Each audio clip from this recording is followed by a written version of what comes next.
अस्सलाम वालेकुम। अच्छा जी, जो आज हम नया सब्जेक्ट स्टार्ट करेंगे वो ऑफ्थल्मोलॉजी। कोशिश करूँगा कि एक ही लेक्चर में इसको कंप्लीट कर दूँ। ये रिव्यू सेशन है, जिसने ऑलरेडी ऑफ्थल्मोलॉजी पढ़ी है, जिसने नहीं भी पढ़ी तो वो भी ये लेक्चर सुन सकता है, क्योंकि मैं इसमें सारे जितने भी MCQs पॉइंटर हैं, जैसे MCQs आता है वैसे बना के सारी चीज़ें आपको ना एक्सप्लेन करूँगा इसके अंदर। ठीक है, कोशिश करूँगा कि एक ही लेक्चर में कंप्लीट हो जाए और जितनी उन्होंने दी है ये सारी इंशाल्लाह करेंगे आज। ठीक है, सबसे पहले हम जब ऑफ्थल्मोलॉजी स्टार्ट करते हैं, सबसे पहले हमें आई की डेफिनेशन पता होनी चाहिए कि क्या है। हम इसको ऑर्गन ऑफ साइट भी बोलते हैं। क्या बोलते हैं? ऑर्गन ऑफ साइट भी बोलते हैं कि जी हम इससे देखते हैं। That is why this is known as organ of sight. अगर आपसे पूछा जाए प्रेजेंट किधर होता है, आपने कहना जी ऑर्बिटल कैविटी के अंदर प्रेजेंट होता है। डायमीटर कितना होता है, आपने बताना 2.5 सेंटीमीटर्स का डायमीटर होता है। वॉल्यूम आपने बताना जिसका 7 वॉल्यूम होता है। ठीक है, ये तो थी जनरल बातें जो इसके बारे में हमें पता होनी चाहिए। अब आगे आ जाओ, थोड़ा सा इसको आगे लेके चलते हैं कि इसके अंदर कौन कौन से स्ट्रक्चर प्रेजेंट होते हैं। आपने कहना 3 स्ट्रक्चर होते हैं। एक हमारे पास होता है इंटरनल, एक हमारे पास होता है एक्सेसरी स्ट्रक्चर, एक हमारे पास होता है कि इसकी कितनी लेयर्स हैं। ठीक है, 3 में आगे इसको डिवाइड करते हैं। सबसे पहले बात करते हैं लेयर्स, क्योंकि हमने अभी इसको डिस्कस करना है तो एक दफ़ा मैं आपको ये डिटेल में बता दूं। ये हम करेंगे एंड पे करेंगे ज़रूर, लेकिन एंड पे इसको डिस्कस करेंगे। क्वेश्चन आता है आपका इसके अंदर से ही है, क्योंकि इन लेयर्स में मसला होता है। इसके अंदर जो जो चीज़ें प्रेजेंट होती हैं उनमें मसला होता है, फिर क्वेश्चन आता है। सबसे पहले बात करते हैं फाइब्रस लेयर की। आपने बताना है कि ये हम इसमें आउटसाइड से इनसाइड की तरफ मूव करते हैं। फाइब्रस लेयर आपकी किस किस से बनती है, आपने बताना है आपका जो स्क्लेरा होता है उससे बनती है, और किससे बनती है? कॉर्निया से बनती है। कॉर्निया आपको सबको पता है हमारे पास ट्रांसपेरेंट और एवेस्कुलर स्ट्रक्चर होता है। और आपसे अगर पूछा जाए पोस्टीरियर 5-6 कंपार्टमेंट आपका कौन लेता है, आपने बताना जी स्क्लेरा लेता है। अगर आपसे पूछा जाए इंटीरियर 1-6 कंपार्टमेंट कौन लेता है, आपने बताना जी कॉर्निया लेता है। फाइब्रस लेयर में मैंने आपको 2 चीज़ें लिखवाई, कुछ भी याद नहीं रहता तो स्क्लेरा और cornea, that is more than enough. ठीक है, इतनी सी बातें याद रख लें। आगे आ जाए, मैं अभी आपको ये सारी चीज़ें ना डायग्राम से भी दिखाऊंगा, परेशान नहीं होना। ऑलरेडी मैंने इस पर 2 से 3 लेक्चर अपलोड किए हुए ऑफ्थल्मोलॉजी पे, लेकिन ये रिव्यू सेशन है तो मैं जल्दी जल्दी इसको कंप्लीट करूंगा। नेक्स्ट हमारे पास कौन सी है जी? Vascular layer. वेस्कुलर लेयर में आपने बताना है 2 स्ट्रक्चर में एक स्ट्रक्चर प्रेजेंट होता है जो हमारे पास, ये सबसे पहले आपने बताना है मिडल लेयर होती है। इसमें हमारे पास क्या होता है, एक इसका इंटीरियर पार्ट होता है, एक पोस्टीरियर होता है। इंटीरियर में हमारे पास सिलियरी बॉडीज और आइरिस प्रेजेंट होता है, और पोस्टीरियर में हमारे पास कोरॉइड प्रेजेंट होता है। ठीक है, कोरॉइड जरा ब्राउन कलर का पिगमेंट होता है, वो भी मैं आपको भी डायग्राम से दिखाता हूँ। इतनी सी बात याद रख लें कि वेस्कुलर लेयर है, एंटीरियर कंपार्टमेंट में हमारे पास सिलियरी बॉडी आती है और हमारे पास क्या आता है? आइरिस आता है। अभी हम इसको डिस्कस करेंगे सेपरेट, इसको भी बाद में डिस्कस करेंगे। और पोस्टीरियर कंपार्टमेंट में क्या आता है? हमारे पास कोरोइड आता है। सिलियरी बॉडी क्या होती है? हमारे पास ये एक ट्रायंगुलर सा स्ट्रक्चर होता है, ये भी आपको दिखाता हूँ। आइरिस हमारे पास क्या होता है जी? इसके डायफ्राम के साथ ये अटैच होती है और ये पीपल के साथ अटैच हो रही होती है। ये सारी चीज़ें मैं अभी दिखाऊंगा आपको, सुनते जाएं बस। नर्वस लेयर हमारे पास कौन सी होती है? आपने बताना सबसे इनर। आउटर हमारे पास कौन सी थी? फाइब्रस लेयर थी। उसमें क्या क्या है? मेरे पास स्क्लेरा आया था और मेरे पास क्या आया? कॉर्निया आया। फिर मैंने आपको बताया मिडल लेयर। मिडल लेयर के हमारे पास कौन सी? Vascular layer. 2 पार्ट्स हैं कि इंटीरियर एक पोस्टीरियर। इंटीरियर में सिलियरी बॉडीज और आइरिस आया, पोस्टीरियर में मेरे पास कोरॉइड आ गया। फिर मैंने आपको बताया जी सबसे इनर लेयर है। इनर लेयर में क्या आता है? मेरे पास रेटिना आता है। अब रेटिना क्या करता है? आपने बताना रेटिना की 10 लेयर होती है। जब हम रेटिना को कंप्लीट डिटेल में डिस्कस करेंगे वहां पे सबके नाम भी बताऊंगा, और ये वाहिद लेयर था जिनका आपको नाम आना चाहिए रेटिना का। ठीक है, बाकी लेयर्स के नाम भूल भी जाएं तो कोई बात नहीं, कंपनसेट हो जाता है, लेकिन ये रेटिना की लेयर का नाम आपको आना चाहिए। आपने बताना है जी ये हमारे पोस्टीरियर कंपार्टमेंट में प्रेजेंट होता है रेटिना। ठीक है, अब आपको बताता हूं कि अगर फॉर एग्जांपल किसी पेशेंट के अंदर रेटिना का मसला हो गया, उसको सही तरह दिखाई नहीं दे रहा, तो हमें कैसे पता चलेगा कि इसके अंदर रेटिना का मसला है? आपने बताना है कि हम इसके अंदर ना पता क्या देखते हैं, हम रेटिनोस्कोपी करते हैं। इसके अंदर रेटिनोस्कोपी के अंदर हम 2 चीज़ें देखते हैं। अगर तो उसका जो मैक्यूला है, अभी दिखाता हूँ डायग्राम में मैक्यूला किधर होता है। अगर हमें वहाँ पे सेंट्रल डिप्रेशन हो तब भी उसको हमने देखना है उसके अंदर सेंट्रल डिप्रेशन है कि नहीं है। फिर हमने क्या देखनी है? उसके अंदर ऑप्टिक डिस्क देखनी है। ऑप्टिक डिस्क देखने के लिए ना हमेशा आपने याद रखना है, हमने 3C को फॉलो करना होता है। ठीक है, अब ऑप्टिक डिस्क का काम क्या है? आपकी यहाँ से जी ऑप्टिक नर्व गुजरती है। कौन सी नर्व गुजरती है? ऑप्टिक नर्व आपकी यहाँ से पेनिट्रेट होकर गुजर रही होती है। ठीक है, अच्छा आगे आ जाए। अब हमारे पास रेटिना का, हमने अगर रेटिनोस्कोपी की, मैंने आपको बताया ऑप्टिक डिस्क को देखने के लिए हमने 3C को फॉलो करना है। पहला C उसमें क्या है जी? हम उसके अंदर कलर देखते हैं, उसका कलर ठीक है। दूसरे सीन में हम उसकी कपिंग देखते हैं, उसकी कपिंग सही हुई है कि नहीं हुई। तीसरे सीन में हम क्या देखते हैं, इस पेशेंट के अंदर हम इसका कॉन्टोर देखते हैं। कलर नॉर्मली हमारे पास पेल पिंक होता है। कौन सा होता है, पेल पिंक। अगर सिर्फ उसका पेल है, इसका मतलब ये है कि इसके अंदर क्या हो रही है, ऑप्टिक डिस्क की एट्रोफी हो रही है। अगर उसका कलर कौन सा है, उसका जो कॉन्टोर है वो क्या है, मतलब कि एडिमा हुआ है, ओवल शेप नजर आ रहा है, ठीक है। इसका मतलब ये है कि इसके अंदर इंट्राक्रैनियल प्रेशर अब क्या हुआ है, रेज हुआ है। या इसके अंदर क्या, कैवर्नस साइनस थ्रोम्बोसिस इस पेशेंट के अंदर हुई है, उसकी वजह से इंट्राक्रैनियल प्रेशर हाई होगा तो जो उसका कॉन्टोर ऑप्टिक डिस्क का वो ओवल इन शेप हो जाएगा, ठीक है। कपिंग हमें नॉर्मली भी 1/3 एरिया पे ऐसे करके ना प्रेजेंट दिखाई देती है रेटिना के।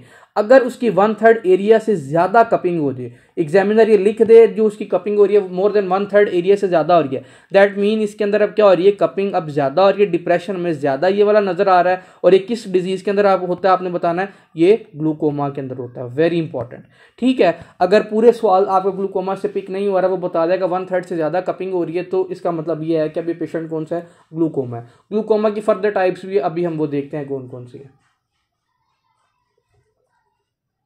आगे आ जाए, आगे आपने बताना है जी इंटरनल स्ट्रक्चर में हमारे पास क्या प्रेजेंट होता है, हमारे पास लेंस प्रेजेंट होता है। एक्सेसरी स्ट्रक्चर अभी देखते हैं, वो जो मैंने आपको कहा था, इसमें आईब्रोज आ जाती हैं, आईलिड आ जाती हैं, eyelashes, lacrimal apparatus, extraocular muscle, और ये सारी चीज़ इसमें आ जाती हैं, ठीक है। इंटरनल स्ट्रक्चर में आपने बताना है जी जो हमारे पास लेंस होता है वो बायोकन्वेक्स नेचर होता है, ट्रांसपेरेंट होता है, ठीक है, वर्टिकली हैंगिंग होता है, लिगामेंट ऑफ ज़न्यूल के साथ ये जुड़ा होता है और ये हमारी अकोमोडेशन को कंट्रोल कर रहा होता है। लेंस आपके 2 कंपार्टमेंट में डिवाइड करता है आई को, दैट इज एंटीरियर कंपार्टमेंट, दूसरा हमारे पास कौन सा है, पोस्टीरियर कंपार्टमेंट। ये मैं अभी सारी चीज़ें आपको डायग्राम से दिखाता हूँ। एंटीरियर कंपार्टमेंट आपने क्या बताना है कि आगे 2 में डिवाइड होता है, एक एंटीरियर चैम्बर में और एक पोस्टीरियर चैम्बर में।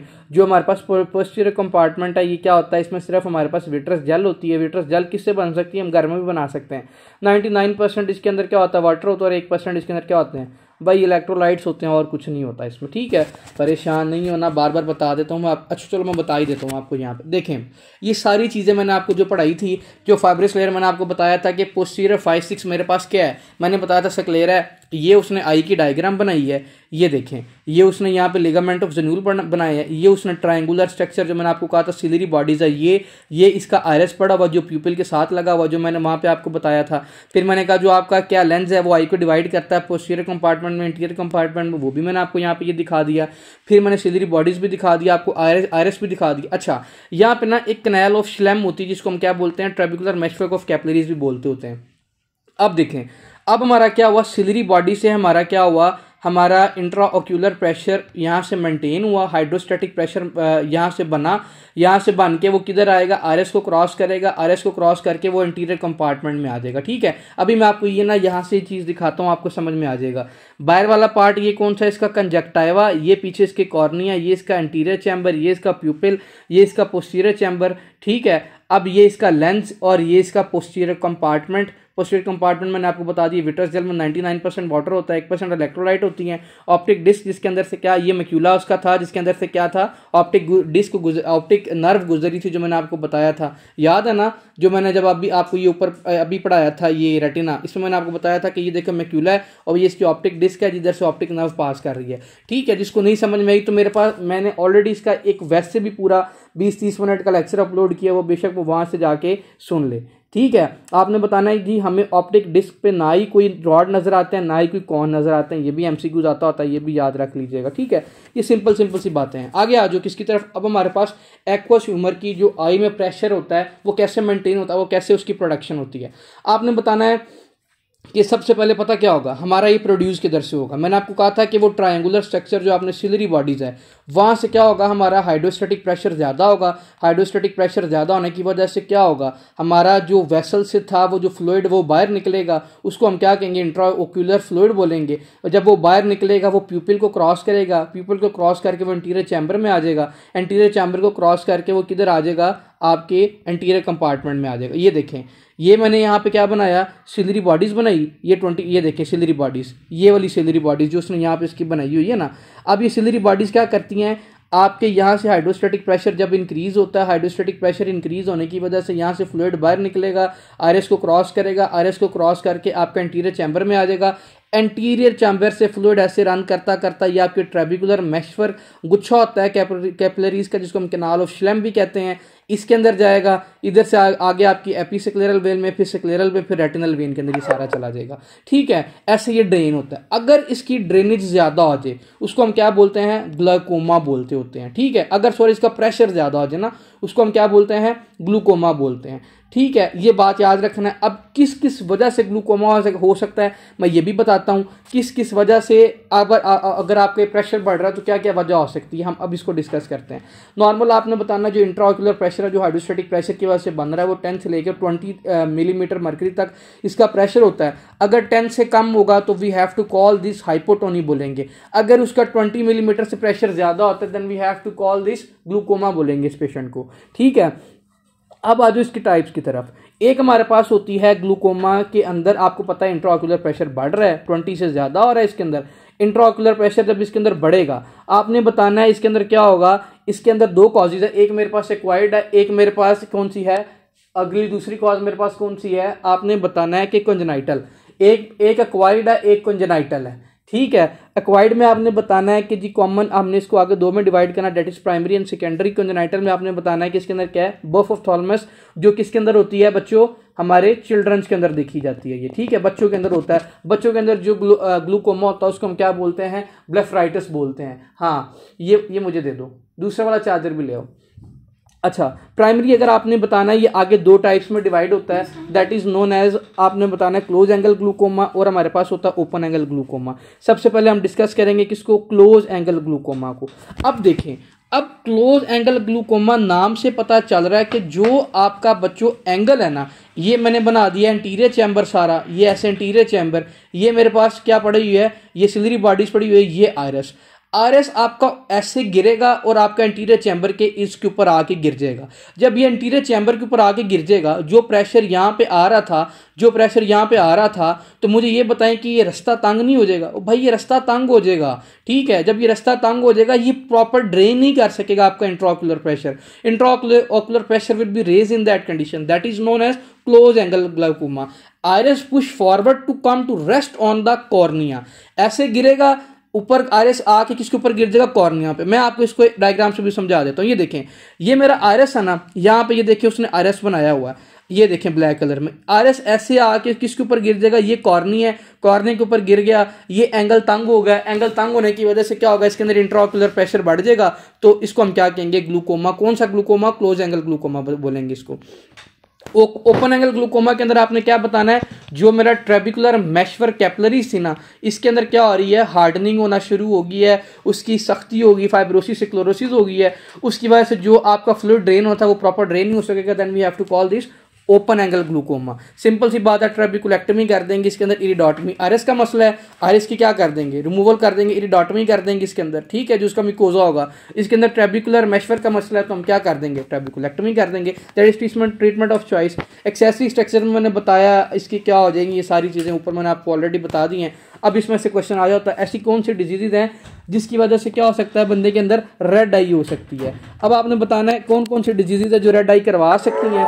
हमने बताना है इसके अंदर सबसे पहले एक्यूट कंजेस्टिव ग्लूकोमा आपकी रेड आई करवा सकती है, एंटीरियर यूवियाइटिस करवा सकती है, कंजक्टिवाइटिस करवा सकती है, केराटाइटिस करवा सकती है, एपिसेक्लेराइटिस करवा सकती है, और सब कंजक्टाइवल हेमरेज भी करवा सकती है। ये सारी चीज़ें ना अभी हम डिटेल में सेपरेट भी पढ़ेंगे, बस इनके नाम याद रख लें। कभी कभी ना रेड आई क्वेश्चन में लिखा होता है और ना बच्चों को पता नहीं चल रहा होता कि कौन सी डिजीज़ हैं जो रेड आई करवा देती हैं। अगर आपको ये नाम भी आते होंगे ना तो फिर भी समहाउ को 4-5% चांसेस है क्वेश्चन पिक हो जाता है। कौन कौन सा, एपिसेक्लेराइटिस, सेक्लेराइटिस, केराटो, ये आपने केराटाइटिस, फिर आपने बताया कंजक्टिवाइटिस, यूवियाइटिस, कंजेस्टिव ग्लूकोमा। ये डेली टर्म्स भी आपने सुनी होंगी अगर आप मेडिकल के वाकई स्टूडेंट हैं। ठीक है, आगे आ जाए ग्लूकोमा की तरफ।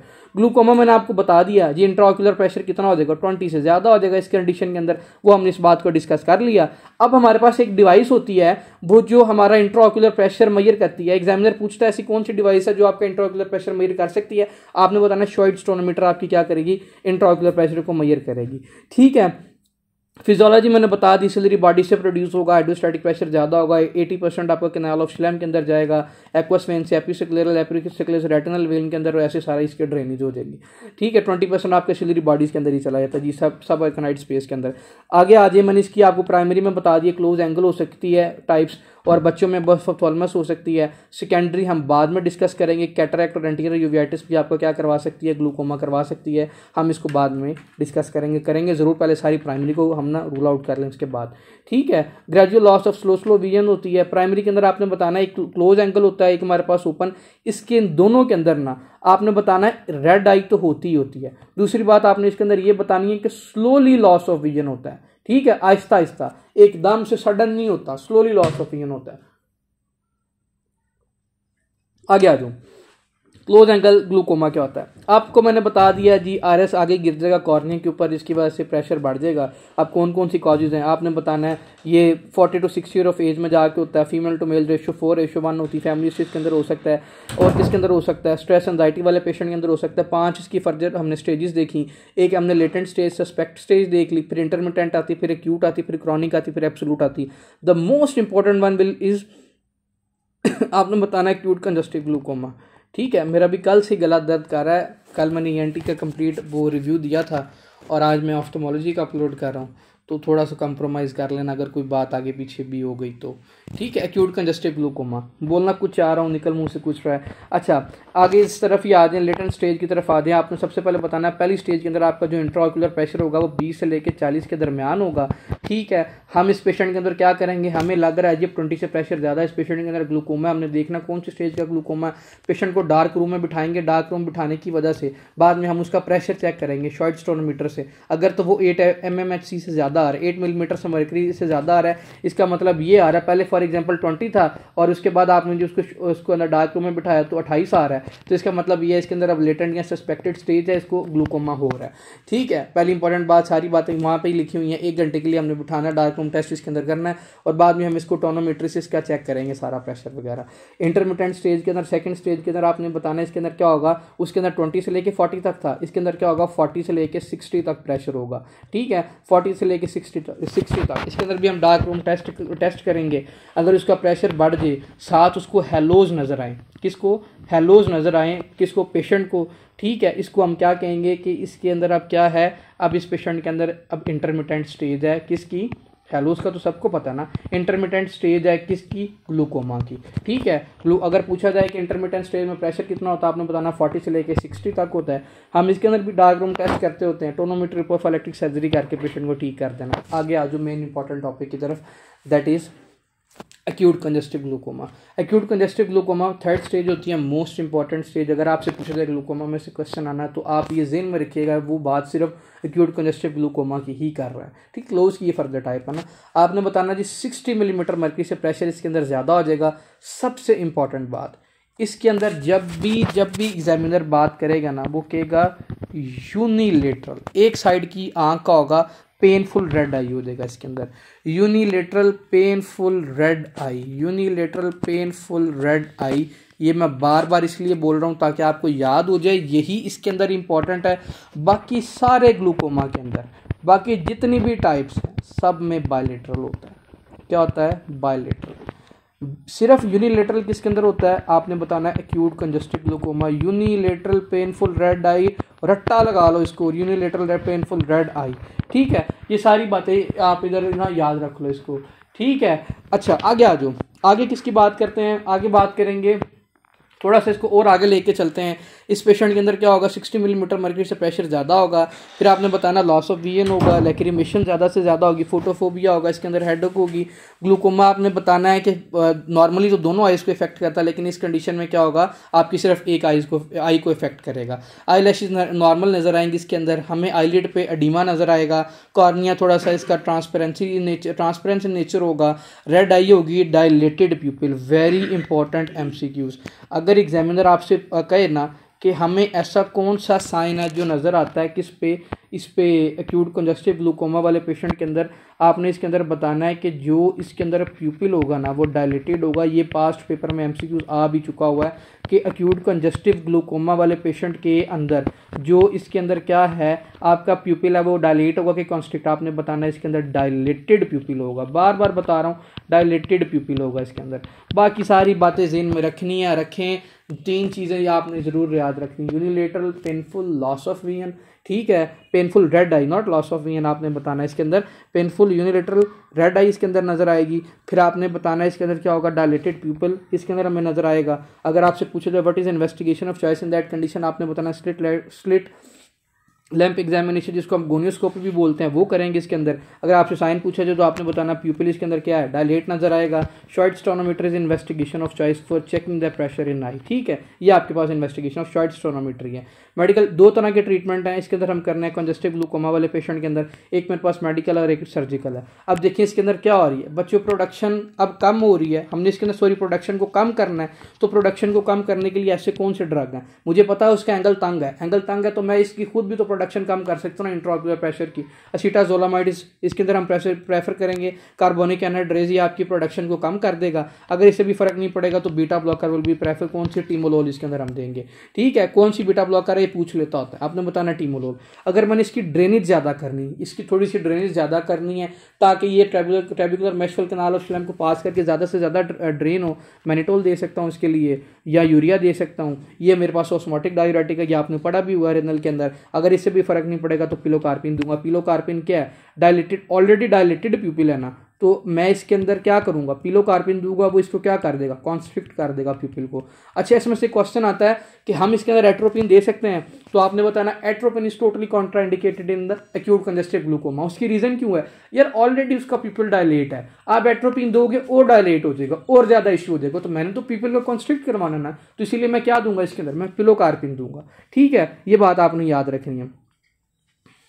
अच्छा, आगे चलते हैं सर्जिकल ट्रीटमेंट की तरफ। सिंपल सी बात है, अब किसका मसला, आरएस करना, इरिडोटमी कर देंगे। दो तरीके से करनी है, आप लेज़र से भी कर सकते हैं या बटन होल इरिडोटमी भी कर सकते हैं। ये 12 o'clock पोजीशन पे होती है, ये लेज़र से होती है, that is acute congestive glaucoma. अब आज क्रॉनिक की तरफ, क्रॉनिक क्या होता है आपने बताना है कि अगर आप उसको ट्रीट नहीं करोगे वो आगे क्रॉनिक के अंदर चेंज हो जाएगा, वीक से मंथ लेगा। रेटिनोस्कोपी के आपको क्या नजर आएगा, ऑप्टिक डिस्क कपिंग नजर आएगी, ठीक है। क्या नजर आएगी, ऑप्टिक डिस्क कपिंग मैंने बताई थी। नॉर्मल 1/3 एरिया होता है, 1/3 एरिया से ज्यादा आ रहा है तो इसका मतलब ये है कि इसके अंदर पैथोलॉजिकल कपिंग हो गई है। ये आपने चौथी स्टेज में याद रखना। 5वीं स्टेज के अंदर अब कंप्लीट उसको क्या होगी, कपिंग हो गई है, आई प्रेशर इतना ज़्यादा हो गया, उसकी जो आई बॉल है उसको वो डैमेज करना शुरू हो गया, तो सर्जरी हमने इसके अंदर करनी ही करनी होती है, ठीक है। This is known as glaucoma, आपके लिए मोर देन इनफ है, इतना याद रख लेंगे तो काफ़ी है, ठीक है। अभी हमने सिर्फ क्लोज एंकल को डिस्कस किया है, अभी हम ओपन को थोड़ी देर बाद डिस्कस करेंगे। यहाँ तक जितनी भी मेरी यूट्यूब पर वीडियो है ना वो पड़ी हुई है। अब आगे आ जाओ एंटीरियर यूवियाइटिस की तरफ। अच्छा, यूवीएल लेयर हमने कौन सी पढ़ी थी, वेस्कुलर लेयर पढ़ी थी ना, एक सिलरी बॉडीज पढ़ी थी और इसके अंदर आयरस पढ़ा था, यही था ना। मैंने आपको वहां पे बताया था ये कौन सी लेयर है, ये वेस्कुलर लेयर है। कौन सी लेयर थी, मिडल लेयर है। मैंने आपको ये सारी बातें वहां पे बताई थी।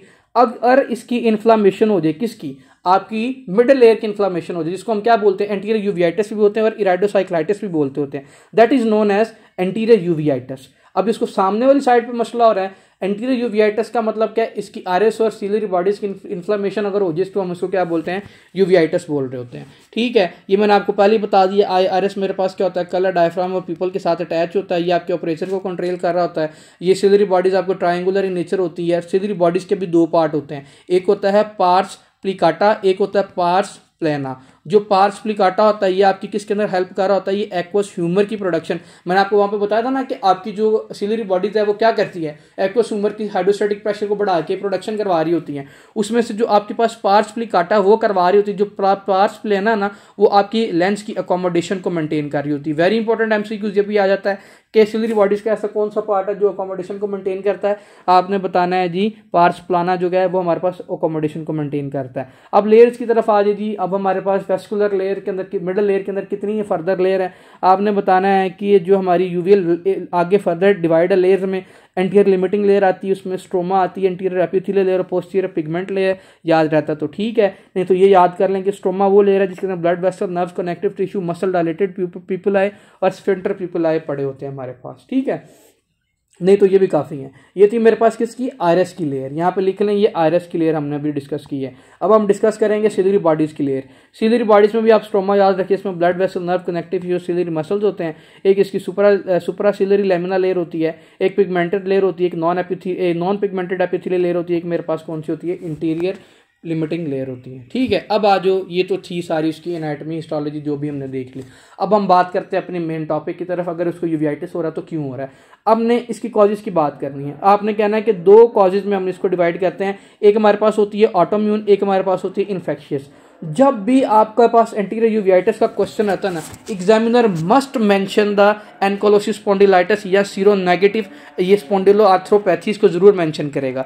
अब सीरो नेगेटिव और एनकोलोसिस स्पॉन्डिलाइटिस का एक बड़ा ही एक फेमस सा वो है पैथोगनोमिक फीचर है कि इसके अंदर बैम्बू स्पाइन होती है। जिसने ये मस्कुलोस्केलेटल पढ़ा है ना उसको पता होगा। सार्कोइलाइटिस होता है, बैम्बू स्पाइन होती है, HLA-B27 की म्यूटेशन होती है जीन की। ये सारी बातें हमने वहाँ पे पढ़ी हुई है ना, ये सारी बातें लिख के जॉइंट में मसला है, बैम्बू स्पाइन है उसकी, ये सारी बातें वो लिखेगा। साथ वो लिख देगा उसको sudden onset unilateral painful red eye है। कौन सी है? पेनफुल रेड आई है। तो आपने बताना है इसके अंदर क्या है, इस पेशेंट को एंटीरियर यूवियाइटिस है। ठीक है जी, सोराटिक आर्थराइटिस की वजह से भी हो सकता है, रेटर सिंड्रोम की वजह से भी हो सकता है। अब शायद किसी को याद है रेटर सिंड्रोम की, नहीं याद मुझे, मेरे ख्याल में रेटर सिंड्रोम था यूरेथ्राइटिस, यूरेथ्रा की इन्फ्लामेशन हो जाना, कंजक्टाइवा की इन्फ्लामेशन हो जाना, साथ प्लस अगर आपकी किसकी इन्फ्लामेशन हो जाए, साथ में आर्थराइटिस जॉइंट की इन्फ्लामेशन हो जाए, that is known as Reiter syndrome.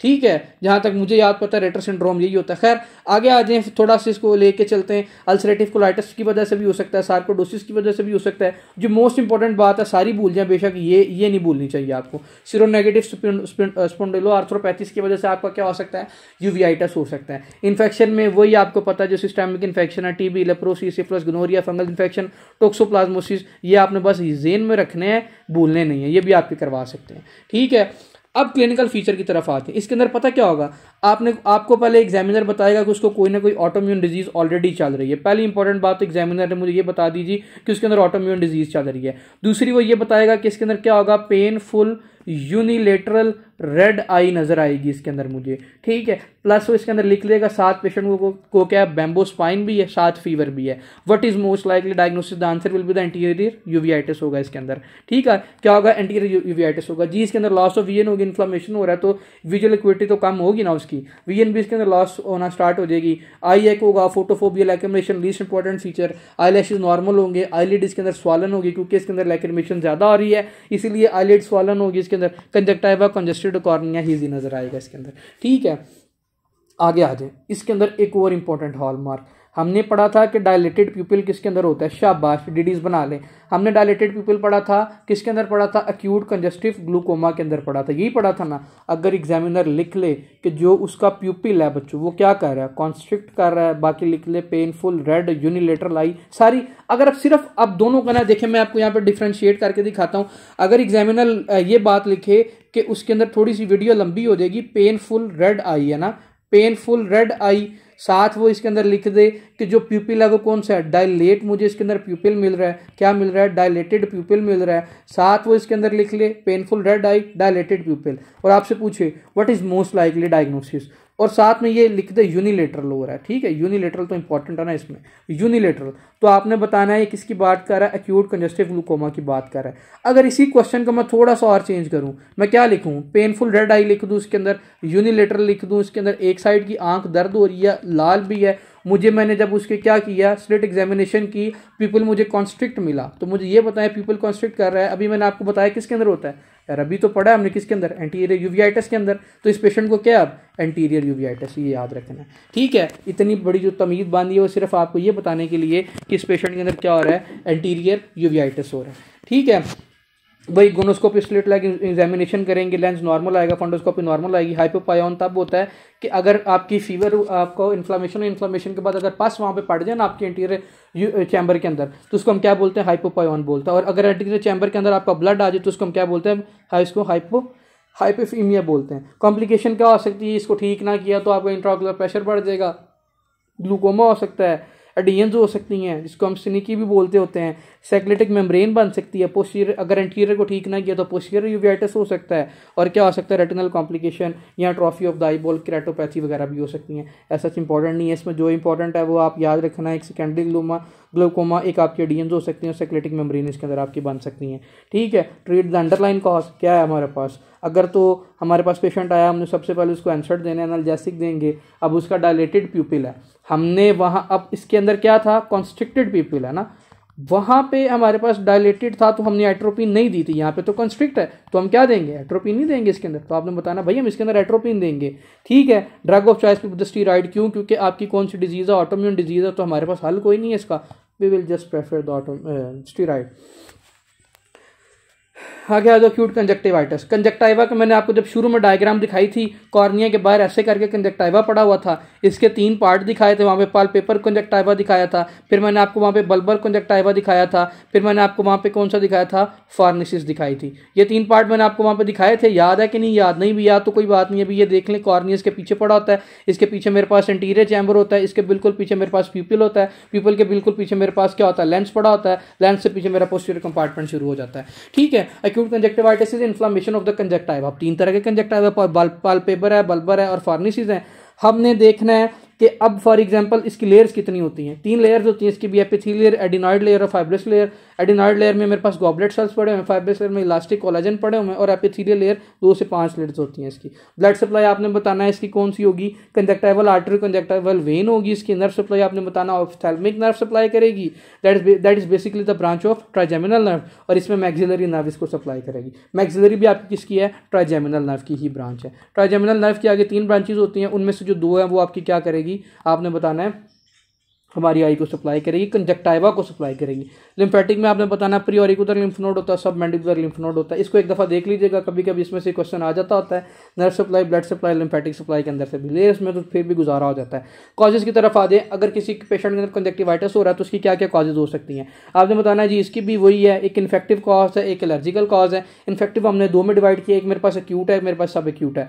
हमेशा याद रखनी है, जब भी कंजक्टिवा की इन्फ्लामेशन होती है आपने बताना है कि इस पेशेंट के अंदर जो एडिनो वायरस होता है ना वो रिस्पॉन्सिबल होता है। ये वायरस की वजह से 80% ये आपकी वायरस की वजह से होती है। एडिनो वायरस की एमसीक्यूज पूछा था कि एंटीरियर कंजक्टिवाइटिस किसकी वजह से होता है, आपने बताना है एडिनो वायरस की तरफ से। Influenza, parainfluenza, respiratory syncytial virus, फिर उसके बाद बैक्टीरिया भी करवा सकती हैं, टीबी, सिफिलिस, ये ट्राइकोमा, फिर उसके बाद एलर्जी वगैरह, ब्लब फॉर्मेशन बनती है आपकी, फेंटुलर कंजक्टिवाइटिस जिसको हम बोलते हैं। ये सारी लिस्ट इंपॉर्टेंट है। जो मेन इंपॉर्टेंट बात है वो सिर्फ इसमें एक यही है कि आपने बताना है adeno virus is a leading cause, ठीक है। जिस चीज़ पर अंडरलाइन करवा रहा हूँ रिव्यू सेशन है, बस वही जेन में रखना है, ठीक है। अगर तो मेम्ब्रेन बन गई ना कंजक्टिवा में, मेम्ब्रेन किसी भी पैथोजन की वजह से बना है, पूरा एमसीक्यू समझ में नहीं आ रहा। मेरे खुद 4 से 5 एमसीक्यूज ऐसे थे कि मुझे उस एमसीक्यूज का ना सर नजर आ रहा था ना पाँव नजर आ रहा था, सिर्फ एक उसने बताया था कि सूडो मेम्ब्रेन बन रही है। जो सूडो मेम्ब्रेन होती है वो आपका डिप्थीरिया रिस्पॉन्सिबल होता है। इसकी उस मेम्ब्रेन को देख के मैंने डिप्थीरिया ठीक किया था, मेरे 3 एमसीक्यूज ठीक हो गए थे चारों, ठीक है। अच्छा आगे आ जाए, मैंने आपको बताया जी क्या होगा इस पेशेंट के अंदर। हमने पढ़ा जी एडिनो वायरस करवा सकता है, parainfluenza, respiratory syncytial virus, bacteria, fungi, allergy, सारी चीज़ें करवा सकती हैं। पेशेंट आएगा कैसे, जो हमारा हमने जो एमसीक्यू पिक करना है, हमारे पास पेशेंट आएगा कैसे, आपने बताना है। सबसे पहले वो कहेगा मुझे सडन ऑनसेट, और कहेगा रेड आई है प्लस बायलेटरल। बाकी सब के अंदर अभी तक हमने क्या पढ़ा, यूनिलेटरल पढ़ा है ना। ये बताएगा सडन ऑनसेट वो ग्रेजुअल ऑनसेट था, ठीक है। रेड आई बायलेटरल में नजर आएगा इसके अंदर, साथ उस पेशेंट के अंदर क्या होगा, ये पेनफुल होगा, ठीक है। फोटोफोबिया होगा इस पेशेंट के अंदर, और डिस्चार्ज होगा तो आपने बताना है वायरल की वजह से हो रहा है, और म्यूकोपुरुलेंट है तो इसकी वजह से आपको बैक्टीरियल है। आप जब इसके अंदर विजुअल इक्विटी करेंगे ना, उसकी देखेंगे कि आईसाइट ठीक है, बाकी सारी चीज़ें ठीक है, तो वो हमें इसके अंदर नॉर्मल नजर आएगी, विजुअल इक्विटी इज नॉर्मल। अब इस सारे में याद करने वाली बात क्या थी, इस सारे में बात सिर्फ ये थी कि पेशेंट के अंदर लो ग्रेड फीवर होगा, सडन ऑनसेट बायलेटरल रेड आई नजर आएगी हमें इसके अंदर, दैट इज द हॉलमार्क और पैथोगनोमिक फीचर ऑफ दिस डिजीज। फिर आपने बताना फोटोफोबिया होगा, सीरियस डिस्चार्ज भी इसके अंदर हो सकता है, और कौन सा डिस्चार्ज हो सकता है इसके अंदर, म्यूकोपुरुलेंट भी डिस्चार्ज हो सकता है। Visual equity is normal in that condition, हमारे पास ये बार बार आपको बता रहा हूँ विजुअल इक्विटी नॉर्मल होगी इसके अंदर। बाकी सारा आपने देख लिया, एंटीरियर चैम्बर देख लिया, पोस्टीरियर, हर चीज़ इसके अंदर नॉर्मल नजर आएगी। थोड़ी सी आईलिड्स आपको पता है उसकी थोड़ी सी इसके अंदर स्वॉलन होगी क्योंकि इन्फेक्शन है, तो बाकी सारी एग्जामिनेशन हमने करनी है। अगर बैक्टीरिया तो कल्चर, अगर वायरल है तो हमने क्या करना है इसके अंदर, पीसीआर ट्रीटमेंट में क्या करना है, एनाल्जेसिक देने हैं। अब आपको पता है कि हम वायरल को ठीक करने के लिए क्या देते हैं भाई, एंटीवायरल देते हैं। तो इसमें जो drug of choice will be prefer in that condition will be the acyclovir होगी, ठीक है। बैक्टीरियल में हम इसको एंटीबायोटिक देंगे, जेंटामाइसिन, क्विनोलॉन्स दे सकते हैं। एलर्जी के लिए हम इसको स्टेरॉइड ड्रॉप्स देंगे, एंटी हिस्टामिन वगैरह इसके अंदर दे सकते हैं। कोई मुश्किल नहीं था। क्या इसमें मैंने आपको बताया, एक एडिनोवायरस याद रखना है एक्यूट कंजक्टिवाइटिस वाले पेशेंट के अंदर। दूसरी जो हमने कंजक्टिवाइटिस वाले पेशेंट के अंदर बात याद रखनी, sudden onset painful red bilateral red eye इसके अंदर नजर आएगी मुझे, ये याद रखना आपने इसके अंदर। और दूसरा विजुअल एक्यूटी नॉर्मल इसके अंदर नॉर्मल होती है। पूरा आपका टॉपिक तैयार हो गया ये वाला, ठीक है। यहाँ तक काफी। आगे आ जाओ केराटाइटिस की तरफ। अब आपकी कॉर्निया की इन्फ्लामेशन हो जाए ना, हम उसको केराटाइटिस बोलते हैं। कंजक्टिवाइटिस में कंजक्टाइवा की, यूवियाइटिस में आरएस और किसकी, आपकी सिलरी बॉडीज की, और केराटाइटिस में आपकी किसकी होगी, कॉर्निया की इन्फ्लामेशन होगी। यार मैं पानी पी लूँ 1 मिनट।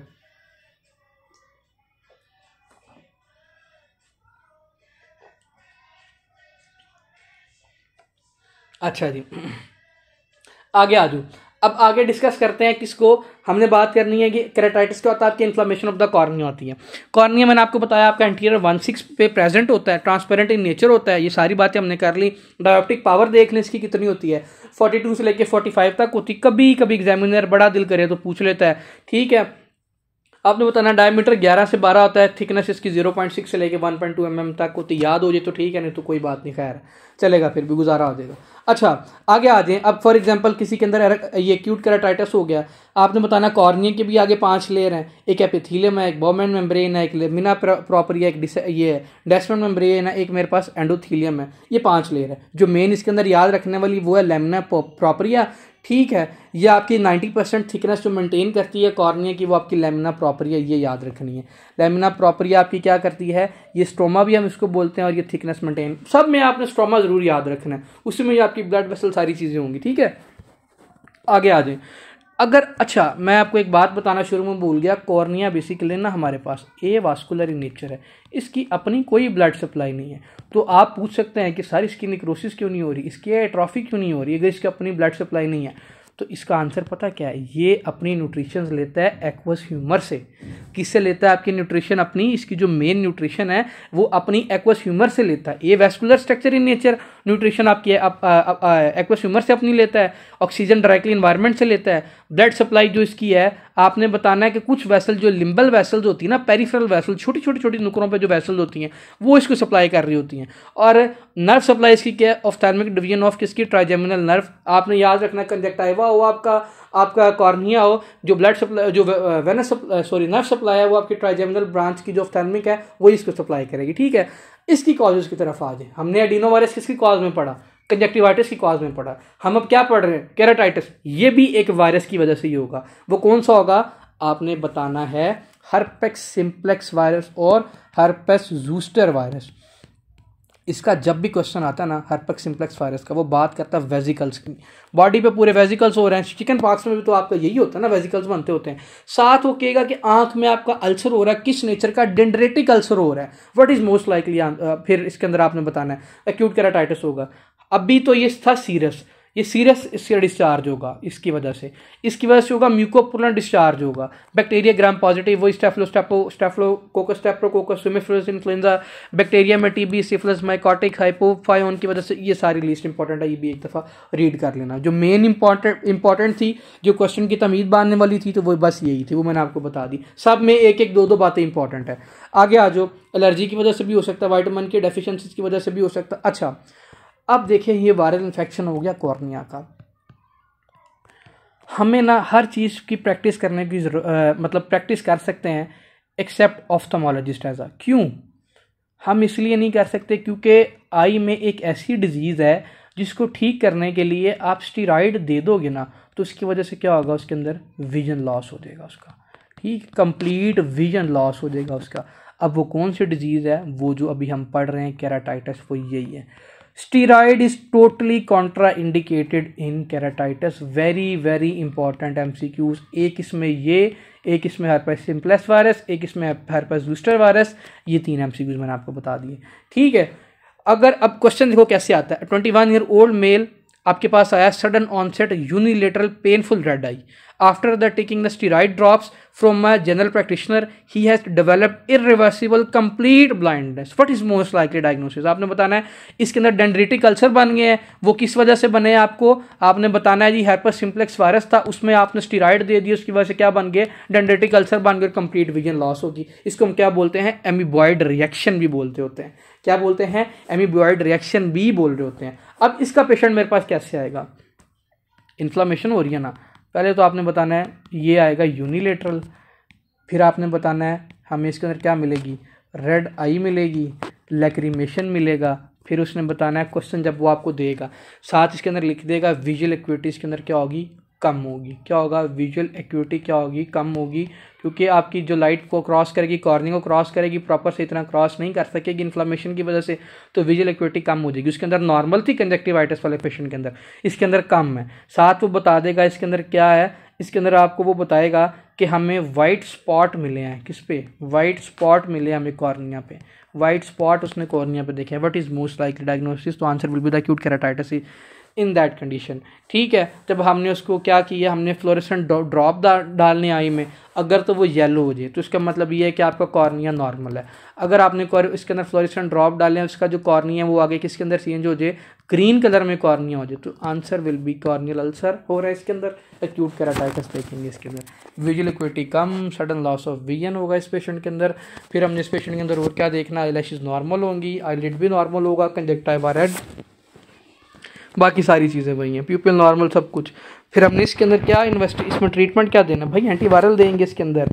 ठीक है, पीसीआर अगर तो उसका कल्चर करेंगे, अगर तो वो बैक्टीरिया की वजह से, अगर वो वायरल की वजह से है तो पीसीआर, और इजिनोफिल्स हम किसके अंदर देखेंगे, एलर्जी वाले पेशेंट, अगर एलर्जी की वजह से हो रहा है तो हमने क्या करना है ट्रीटमेंट में, सिंपल सी बात है, हमने इसको आई वॉश देने हैं, इसको ये साइक्लोविर देने हैं, आई को अपनी आंख को प्रॉपर वॉश करती रही, साइक्लोविर देने हैं, इसके अंदर एनाल्जेसिक देने हैं, फिर हमने इसके अंदर बैक्टीरियल तो एंटीबायोटिक देने हैं, और हम अगर जो इन्फेक्टेड आई है ना उसको हम रेस्ट देने के लिए उस आंख पे ऐसे करके पैड लगा देंगे 48 to 72 आवर्स के लिए।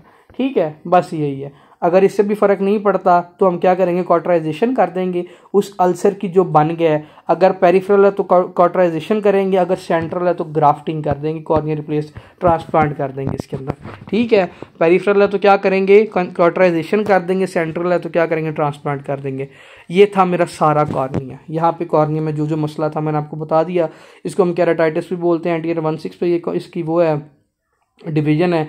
इसके लेयर्स मैंने आपको बता दी, कहाँ से ये अपनी ब्लड सप्लाई लेता है मैंने वो भी बता दिया। इसमें हेपेक्स simplex virus, हेपर zoster virus, dendritic ulcer करवाते हैं।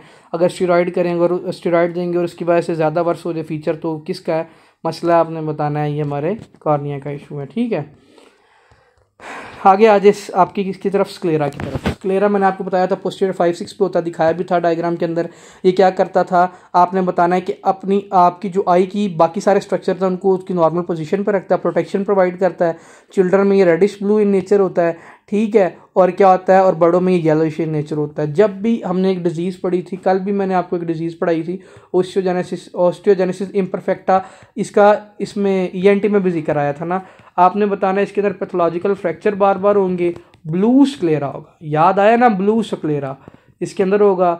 साथ इसके अंदर और क्या होगा, ब्रूजेस नजर आएंगे हमें बार बार जी। ठीक है, इसको हम क्या बोलते हैं, ऑस्टियोजेनेसिस इम्परफेक्टा। तो अगर मेरे पास कोई ऑस्टियोजेनेसिस इम्परफेक्टा का पेशेंट है तो जो उसका स्क्लेरा वो ब्लू नहीं होगा, ये देखें कंप्लीटली ब्लू, रेडिश की बजाय इसके अंदर क्या होगा, ब्लू होगा। वही बात लिखी हुई है आगे। आज स्क्लेरा के दो पार्ट होते हैं, ठीक है, एक मेरे पास सुपरफिशियल ये ऊपर वाला, और एक मेरे पास डीप।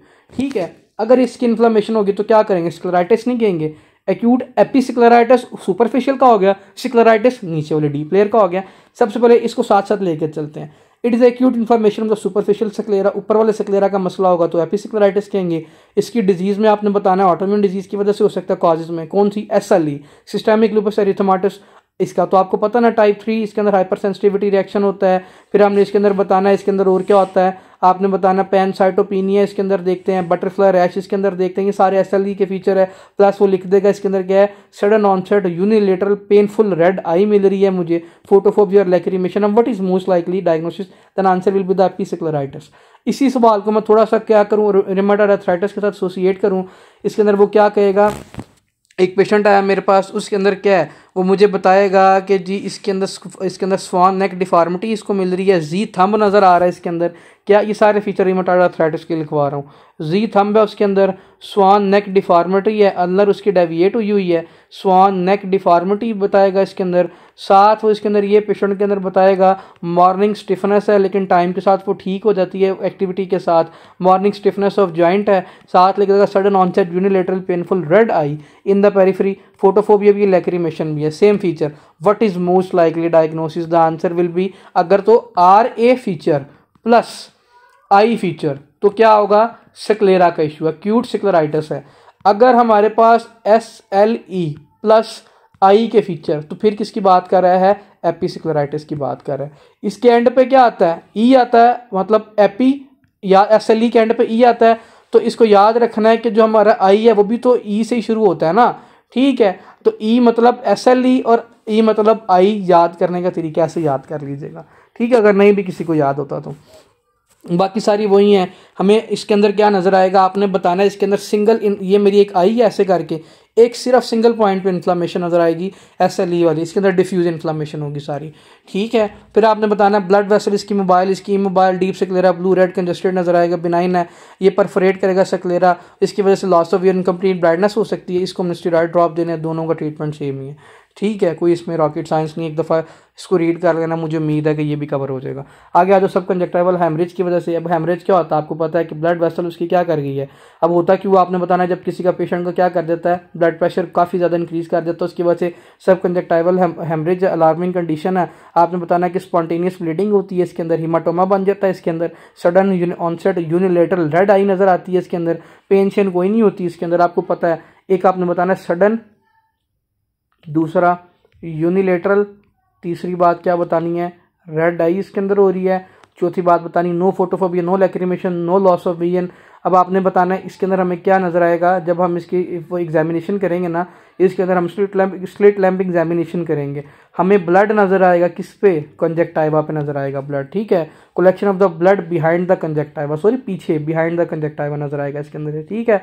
अब एक पेशेंट आया, वो बताएगा उसका बीपी है 160। अब आपको पता है ऑर्गन हमारे कब जाके डैमेज होते हैं, हाइपरटेंसिव इमरजेंसी में जाके डैमेज होते हैं ना, तो उसका जब 180 से ब्लड प्रेशर इंक्रीज करेगा, वो बताएगा कि जी उसका बीपी चेक किया 180 से ज़्यादा, उसकी आइटम कंप्लीटली रेड हुई पड़ी थी, पेन उसमें कोई नहीं था, एकदम से ये हुआ है। हमने जब उसकी कंजक्टाइवा की एग्जामिनेशन की तो हमें क्या हुआ, जो पीछे से कंजक्टाइवा पीछे से सारा रेड नजर आ रहा था। What is most likely diagnosis? तो आपने बताना आंसर टू सब कंजक्टाइवल हेमरेज। हमने क्या करना है, इसके अंदर कोआगुलेशन प्रोफाइल चेक करेंगे, आपको पता है प्लेटलेट डिसऑर्डर उसकी वजह से भी हो सकता है, इसलिए कोआगुलेशन प्रोफाइल कंप्लीट चेक करेंगे और हाइपरटेंशन को ट्रीट करेंगे, बस यही हमारे पास है। इंपॉर्टेंट है, ये भी इसमें से एमसीक्यूज आया था, देख लेना। आगे आ जाओ, लॉस ऑफ विजन, इसमें से बड़े क्वेश्चन आते होते हैं। एक मेरे पास होता है ट्रांजिशंट, एक मेरे पास होता है परमानेंट, मतलब थोड़ी देर के लिए लॉस ऑफ विजन हुआ, फिर वो ठीक हो गया, फिर उसके बाद क्या हुआ, परमानेंट उसको लॉस ऑफ विजन हो गया। अब ट्रांजिशन जो होता है वो आपके आईसीपी इंक्रीज करने की वजह से होता है, ट्रांजिशन इस्कीमिक अटैक की वजह से हो सकता है, लेस देन 5 मिनट के अंदर अंदर आपकी ब्लड सप्लाई वापस ना आई तो उसके अंदर क्या होगा, लॉस ऑफ विजन हो सकता है उस पेशेंट के अंदर। ऑफ्थाल्मो ये माइग्रेन की वजह से हो सकता है, ऑफ्थाल्मोप्लेजिक माइग्रेन ये भी अभी पढ़ेंगे, और वेस्कुलर कंप्रेशन की वजह से भी हो सकता है। परमानेंट आपने बताना दो तरह के होते हैं, एक होता है सडन लॉस ऑफ विजन, एक होता है स्लो तो हमने पढ़ लिया, कैटरैक्ट हो सकता है, फिर उसके बाद ये तो हमने पढ़ लिया, ये भी हमने पढ़ना, ओपन एंगल ग्लूकोमा सिनाइल ये भी पढ़ना है, रेटिनोपैथीज भी पढ़नी है, इसके अंदर याद रखना ग्रेजुअल होते हैं, और ये सारे इंपॉर्टेंट है एमसीक्यूज के लिहाज से इंपॉर्टेंट टॉपिक है। पेनफुल आपकी यूनिलेटरल है या बायलेटरल है, बायलेटरल आपकी तो ट्रोमा इस्कीमिया और टॉक्सीमिया की वजह से हो सकता है, unilateral sudden onset loss of vision हमने देख लिया, एक्यूट कंजस्टिव ग्लूकोमा के अंदर भी हमने पढ़ लिया, ये भी पढ़ लिया, डीडी से जो सारे ना ये हमने सारे ऑलरेडी डिस्कस कर लिए हैं कि ये यूनिलेटरल सडन ऑनसेट होते हैं। जो ये थे पेनफुल सारे, जो मेरे पास पेन लेस होते हैं ये सारे एमसीक्यूज के टॉपिक हैं। ये रेटिनल आर्टरी क्लूजन हो सकती है, रेटिनल वेन क्लूजन हो सकती है, परेशान नहीं, ये सारे बहुत आसान है, ठीक है। आगे आ जाओ रेटिना की तरफ। रेटिना मैंने आपको बताया था कि इसकी 10 लेयर होती हैं, इसमें से एमसीक्यू ज़्यादा आ जाता है, इनर मोस्ट लेयर होती हैं, यहाँ पे हमारे पास रोड कॉन्स एब्सेंट होते हैं, मैंने ये भी आपको वहाँ पे बताया था, ठीक है। अब इसकी 10 लेयर को हमने बड़ी तरतीब से डिवाइड करना है। अच्छा, हमने ये बताना है कि इसके अंदर जो पहली लेयर होती है वो होती है outer pigmented layer, second layer होती है हमारे पास इनर न्यूरल लेयर, ठीक है। जो हमारे पास मेलानोसाइट्स होते हैं जो आई को कलर देते हैं, ये हमारे कोरोइड के साथ अटैच होते हैं, ये हमारी आउटर पिगमेंटेड लेयर में होते हैं। जो इनर न्यूरल लेयर में होते हैं ये आगे सब 9 लेयर्स में डिवाइड की गई है। जो इनर न्यूरल लेयर इसकी सब आगे लेयर्स डिवाइड है।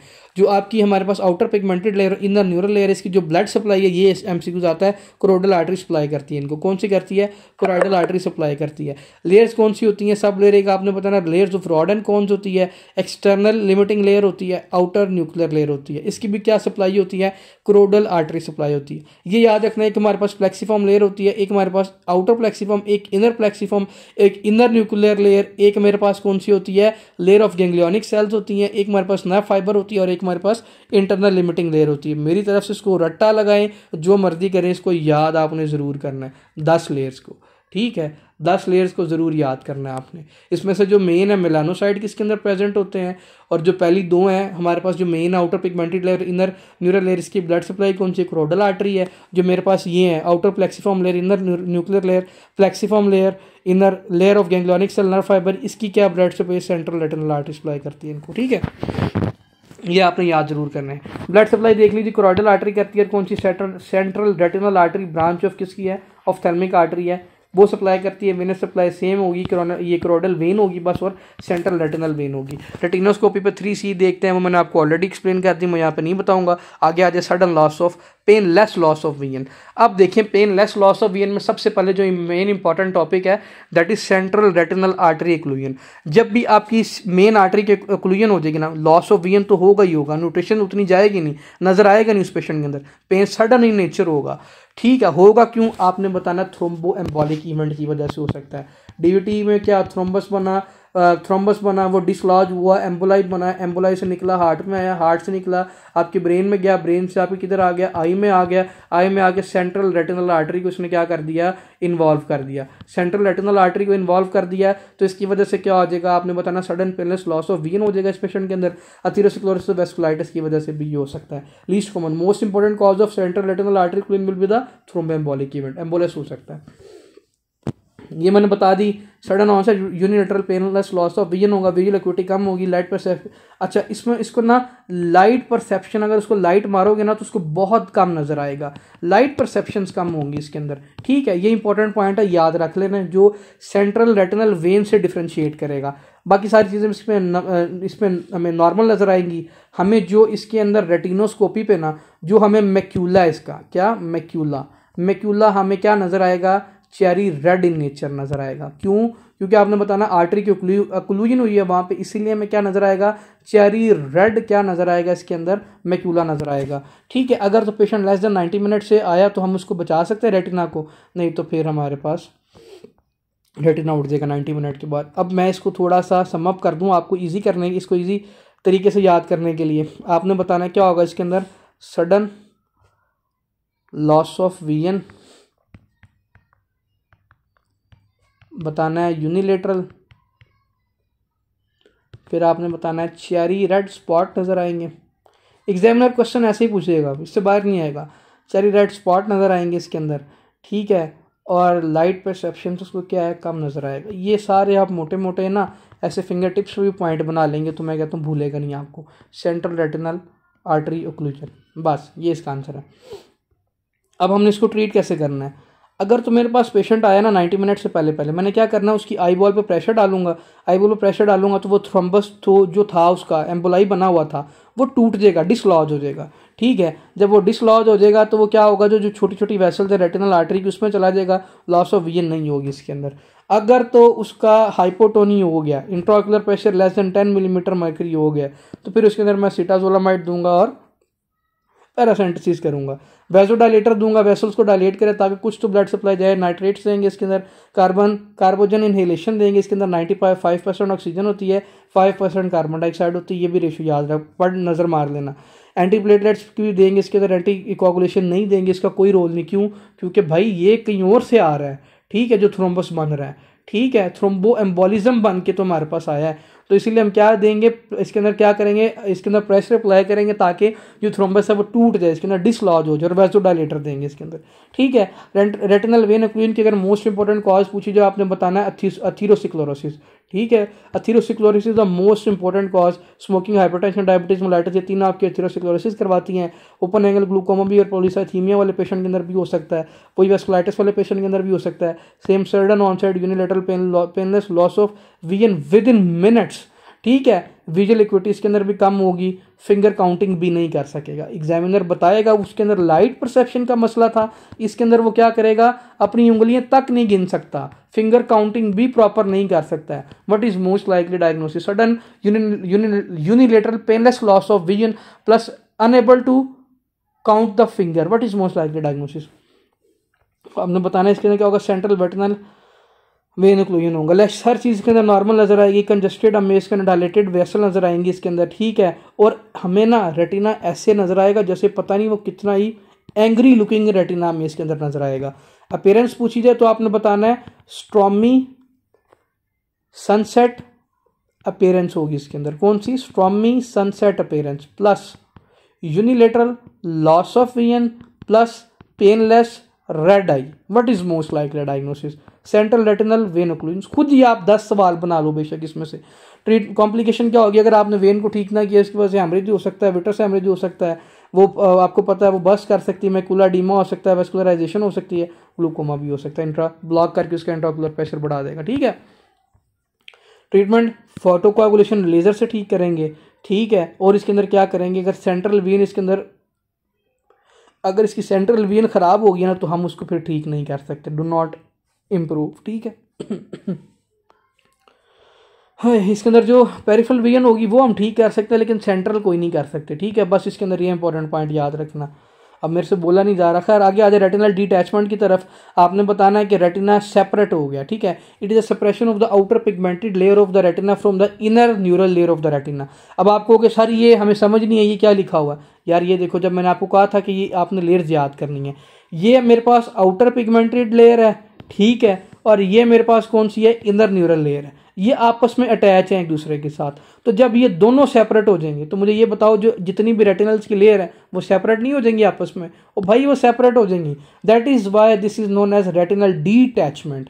आपकी जब आउटर पिगमेंटेड लेयर और इनर न्यूरल लेयर सेपरेट हो जाए, हम इसको क्या बोलते हैं, रेटिनल डिटैचमेंट बोलते हैं। प्राइमरी कॉज आपने बताना है, इसकी वजह से डीजेनरेटिव चेंजेस की वजह से हो सकती हैं, टीएरएस की वजह से हो सकते हैं। फिर आपने बताना किसी न किसी trauma, cataract surgery, vitreous haemorrhage की वजह से भी हो सकता है। इसके अंदर क्या होगी, separation of the inner neural और आउटर पिगमेंटेड लेयर सेपरेट हो जाएंगे एक दूसरे के साथ। अब आपने इसके अंदर बताना है इसके अंदर और क्या हो सकता है, आपने बताना है इसके अंदर vision painless unilateral loss of vision तो होगा ही होगा। एक चीज एग्जामिनर लिखता है, उसको ऐसे लगता है कि कर्टन गिर रहे हैं उसकी सामने, आंखों के सामने ना पर्दे गिर रहे हैं, curtain falling in front of my eye, very important point, curtain falling in front of my eye. ये ऐसा वाहिद पॉइंट है कि पूरे टॉपिक में से आपको कुछ ना आता हो ना ये आता हो, curtain falling in front of my eye, इसका मतलब किसकी बात कर रहा है, रेटिनल आर्टरी डिटैचमेंट की बात कर रहा है। बस ये याद रखना, इसके अंदर curtain falling in front of my eye ये बताएगा, और यहाँ कहेगा क्या है कि cloud in front of my eye, मतलब कि जैसे कि बादल मेरी आंखों के सामने है, ठीक है, या बादल मेरी आंखों के सामने है, या वो क्या बताएगा कि कर्टन मेरे आंखों के सामने जैसे पर्दे गिर रहे हैं वैसे है, पेनलेस लॉस ऑफ विजन हो रहा है, साथ साथ इसका सडन इन नेचर होगा, आपने ये भी बताना है। आईलैशेस हर चीज़ इसके अंदर हमें नॉर्मल नज़र आएगी, हमें जो फंडोस्कोपी पे है क्या है वो रेटिना हमें डल नज़र आएगा, बलूनिंग फॉरवर्ड थोड़ा सा आगे की तरफ बढ़ा हुआ होगा, ठीक है। हमने बताना अगर तो स्मॉल अगर उसकी डिटैचमेंट हुई है ना, पेरिफेरी से डिटैचमेंट हुई है तो ये ठीक हो सकता है लेजर फोटोकोआगुलेशन और क्रायो सर्जरी से। अगर इसके अंदर हमारे पास लार्ज क्या हुई, सेपरेशन हुई है, मैकुलर डिटैच्ड हो गया है, तो हम इसके अंदर क्या करेंगे, पोस्टीरियर कंपार्टमेंट की सर्जरी करेंगे, फ्लूइड को रिमूव करेंगे, सिलिकॉन पेस्ट लगाएंगे और रेटिनोपैक्सी कर देंगे इसके अंदर। अब मैं आपको क्वेश्चन बना के दिखाता हूँ, क्वेश्चन कैसे आता है, परेशान नहीं होना। सडन यूनिलेटरल, ये तो याद रखना ही रखना ना, लॉस ऑफ विजन ये बात बता दी, साथ बताएगा कर्टन और cloud in front of my eyes, in front of my eyes, साथ वो क्या बताएगा इसके अंदर कि मुझे जो फंडोस्कोपी पे हमने देखा, रेटिनोस्कोपी पे जब मैंने देखा तो मुझे क्या नज़र आएगा वहाँ पे, जैसे कि जो रेटिना है वो क्या है, बलूनिंग फॉरवर्ड, आगे की तरफ बढ़ रहा है, but is most likely diagnosis. इससे आसान करके मैं क्या ये आपको समझाऊँ, तो आपने बताना इस पेशेंट के अंदर क्या हो रहा है, रेटिनल इसके अंदर डिटैचमेंट हो रही है, ठीक है। आपने बताना क्या हो रहा है, रेटिनल डिटैचमेंट हो रही है इसके अंदर। ये देखिए इसमें कोई और बात, यहाँ पे कोई रॉकेट साइंस इंपॉर्टेंट है आपको नज़र आ रही है, मुझे तो नहीं आ रही, मेरे लिए जो इंपॉर्टेंट था वो मैंने आपको बता दिया यहाँ पे, ठीक है। आप यही करना, अगर स्मॉल पेरिफेरीज पे है तो आपने बताना है जी फोटो कोआगुलेशन कर देंगे, अगर पर लार्ज है तो हम फ्लूइड को रिमूव कर देंगे इसके अंदर। आगे आ जाओ विट्रस हेमरेज। विट्रस हेमरेज मैंने आपको बताया था कि भाई विट्रस फ्लूइड आप घर पे भी बना सकते हो। 99% इसके अंदर क्या होता है, वाटर होता है, 1% हमारे पास क्या होते हैं, आयंस होते हैं, इसमें इलेक्ट्रोलाइट्स वगैरह होते हैं, तो भैया आप घर पे भी प्रिपेयर कर सकते हो। 99% water, 1% mineral protein fluid posterior compartment में होता है, किसके अंदर आपका विट्रस हेमरेज हो सकता है, वहाँ पे ब्लड अगर आ गया विट्रस एरिया के अंदर, आपने बताना डायबिटीज़ मेलाइटिस में, रेटिनोपैथी में, सेंट्रल रेटिनल वेंट ये वेन ओक्लूजन मैंने भी आपको बताया था, और ट्रॉमा के अंदर कैटरेक्ट सीजर और ब्लीडिंग डिसऑर्डर के अंदर भी आपके क्या हो सकता है, विट्रस हेमरेज हो सकता है। मेन इंपॉर्टेंट आपने डायबिटीज़ मेलाइटिस और आपने क्या याद रखना है, रेटिनोपैथी याद रखनी है इसके अंदर, ये दोनों इंपॉर्टेंट है, ठीक है। ये आपने नहीं बोलना इसके अंदर से। आगे आ जाए, 2 मिनट दें बच्चों, मैं पानी पी लूँ।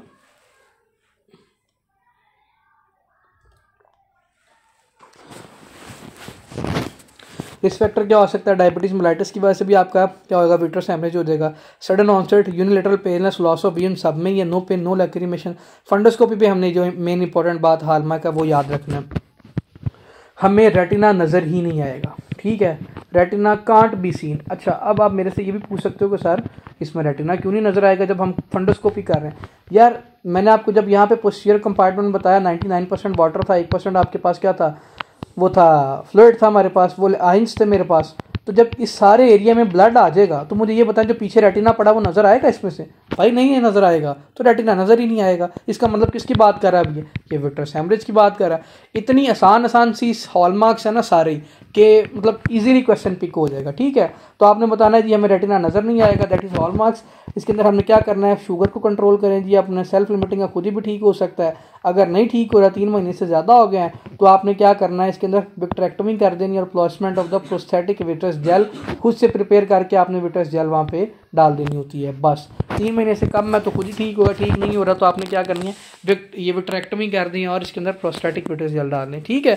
यहाँ तक समझ में आ गया। एंटीरियर यूवियाटिस, अब अगर याद है, किसी को नहीं याद, मैंने आपको बताया था उसके अंदर भी क्या होगा, रेड आई होगा, सडन होगा। फिर मैंने आपको ये भी बताया था आयरस और उसकी इन्फ्लामेशन हो रही थी, जो इसमें जो वायरस कर रहा था वो एडिनो वायरस कर रहा था, वो सारी बातें याद है ना, जो भी थोड़ी देर पहले ही पड़ी है। इसके अंदर क्या होगा, कोरोडाइटिस के अंदर आपने बताना है कि ये पोस्टीरियर लेयर होती है जी, हमारे पास वेस्कुलर लेयर का जो पोस्टीरियर पार्ट होता है वो कोराइड होता है।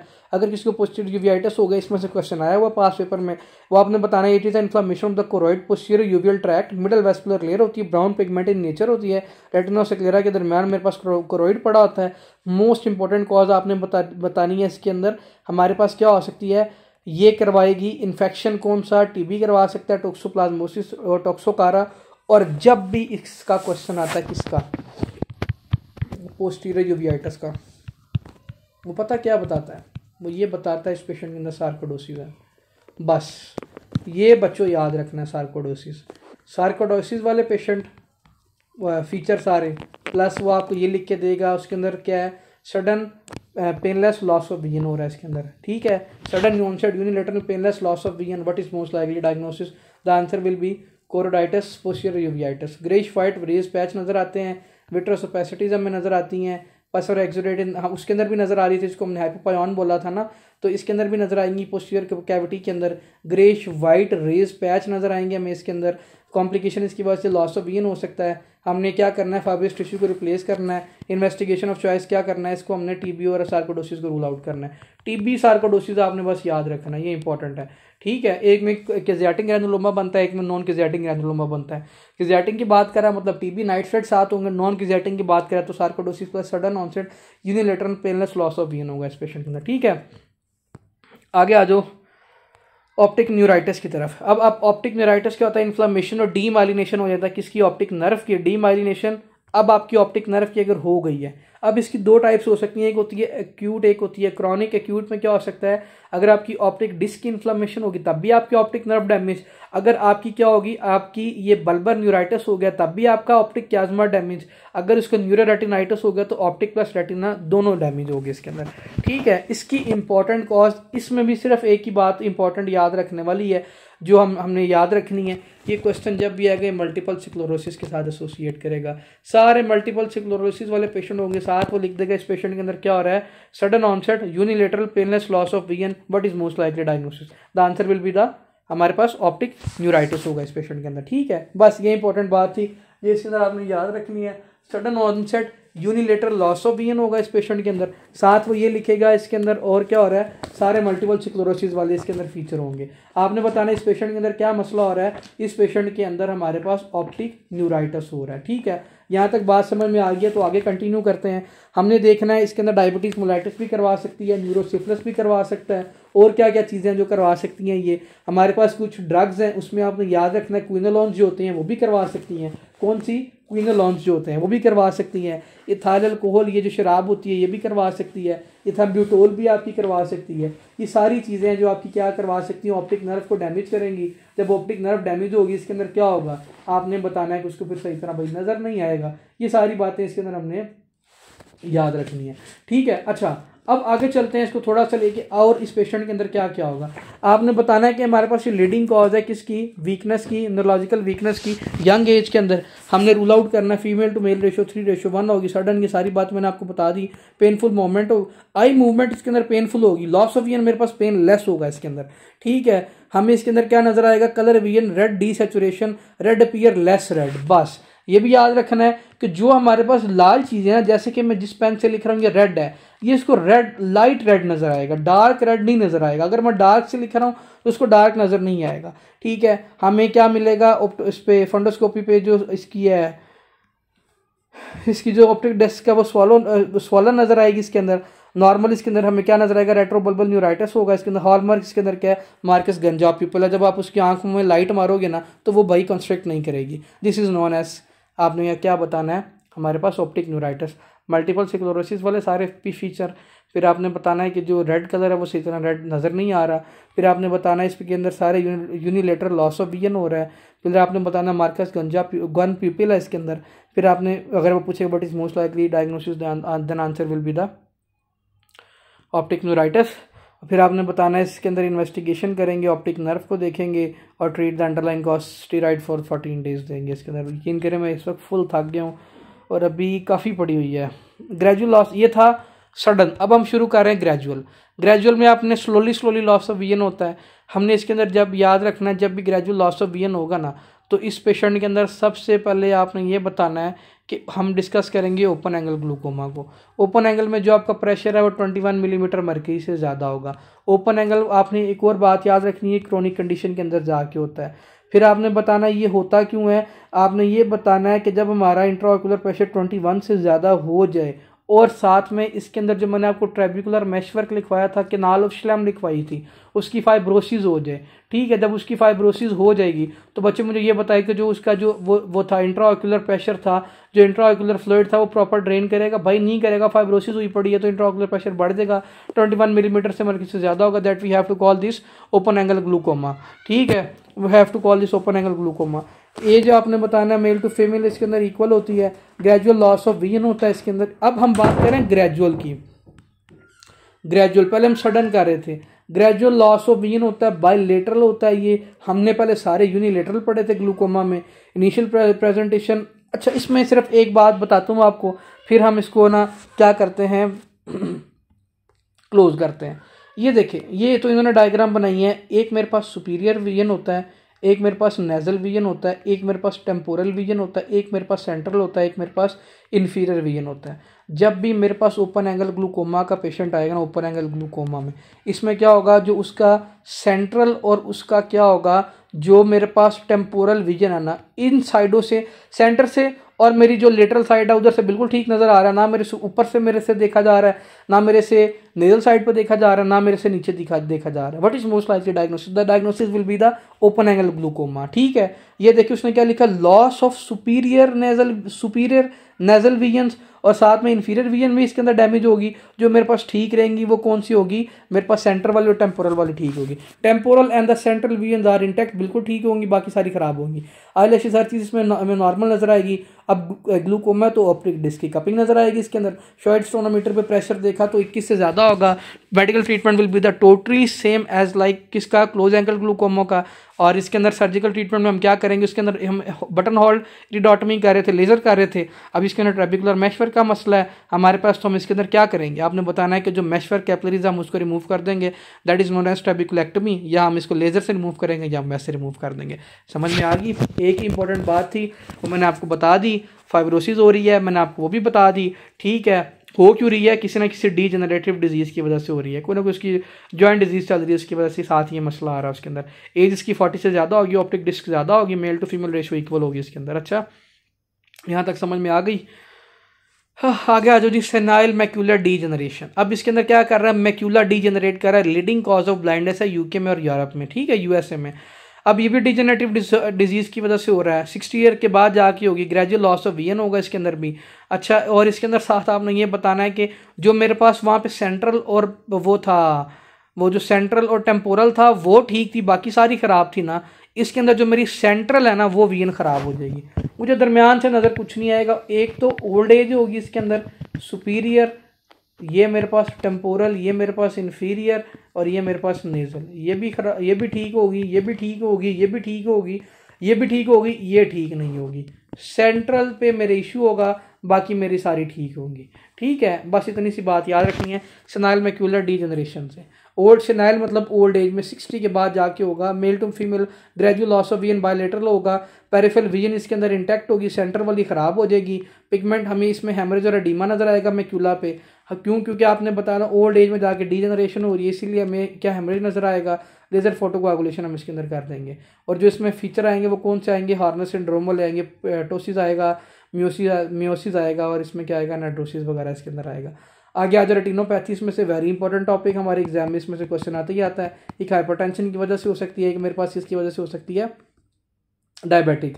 वो सारा मैं नहीं आपको पढ़ा रहा, इधर डायबिटिक रेटिनोपैथी की तरफ आ जाए, ये इंपॉर्टेंट है।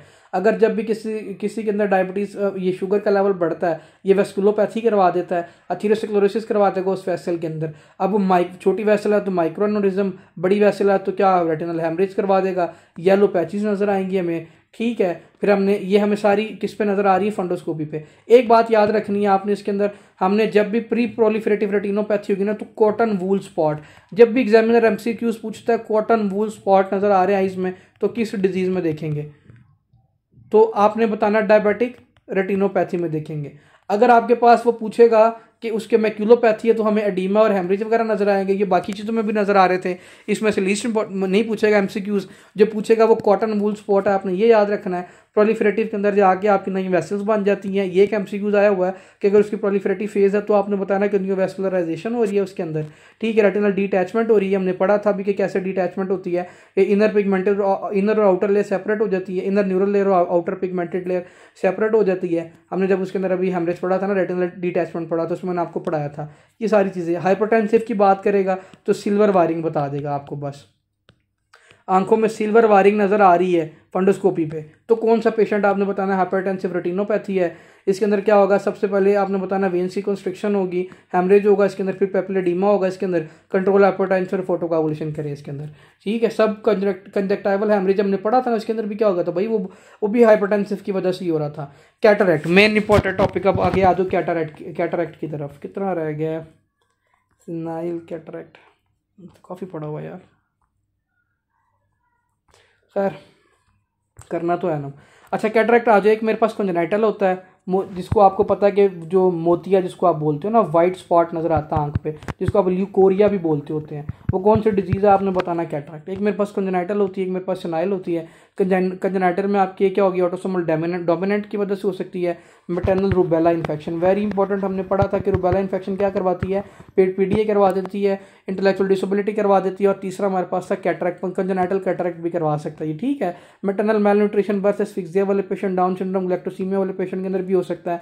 इसके अंदर क्या होगा, हमें वाइट कलर का प्यूपिल नजर आएगा, ठीक है, वाइट प्यूपिल नजर आएगा हमें इसके अंदर, जिसको हम क्या बोलते हैं, ल्यूकोकोरिया बी बोल रहे होते हैं, क्या बोलते हैं, ल्यूकोकोरिया। फोटोफोबिया, लैक्रिमेशन, निस्टैग्मा, स्क्विंट होता है। फिर हमने बताना है bilateral sudden loss of gradual loss of vision इसके अंदर होती है, बायलेटरल इसके अंदर विजन लॉस होती है ना, ठीक है। फिर आपने बताना है कि डिफरेंट टाइप्स के कैटरैक्ट्स हो सकते हैं। अगर तो आंखों में ऐसे dot dot dot dot white white नजर आ रहे हैं तो हम क्या बोलेंगे, इसको डॉट ओपेसिटीज बोलेंगे। ऐसे जोन्यूल्स बने हुए तो हम इसको क्या बोलेंगे, जोनुलर ओपेसिटीज बोलेंगे। ऐसे कोरोनरी बने हुए तो हम इसको कोरोनरी बोलेंगे। अगर उसका ऐसे कैप्सूल एंटीरियर ऐसे है तो हम इसको क्या बोलेंगे, एंटीरियर कैप्सूलर क्या बोलेंगे, कैटरैक्ट बोलेंगे। टाइप्स हैं, पोस्टीरियर कैप्सुलर भी हो सकती है, रे टाइप्स में कंप्लीट कैटरैक्ट भी हो सकता है, स्मॉल अगर ऐसे न्यूक्लियर इन्वॉल्व हो तो nuclear cataract, polar cataract, membranes cataract, spindle lenticonus होगा इसके अंदर। सिंपल सी बात है, हमें फंडोस्कोपी पे ब्लैक ओपेसिटी नजर आएगी और साइडें उसकी सारी रेड नजर आएंगी, ठीक है।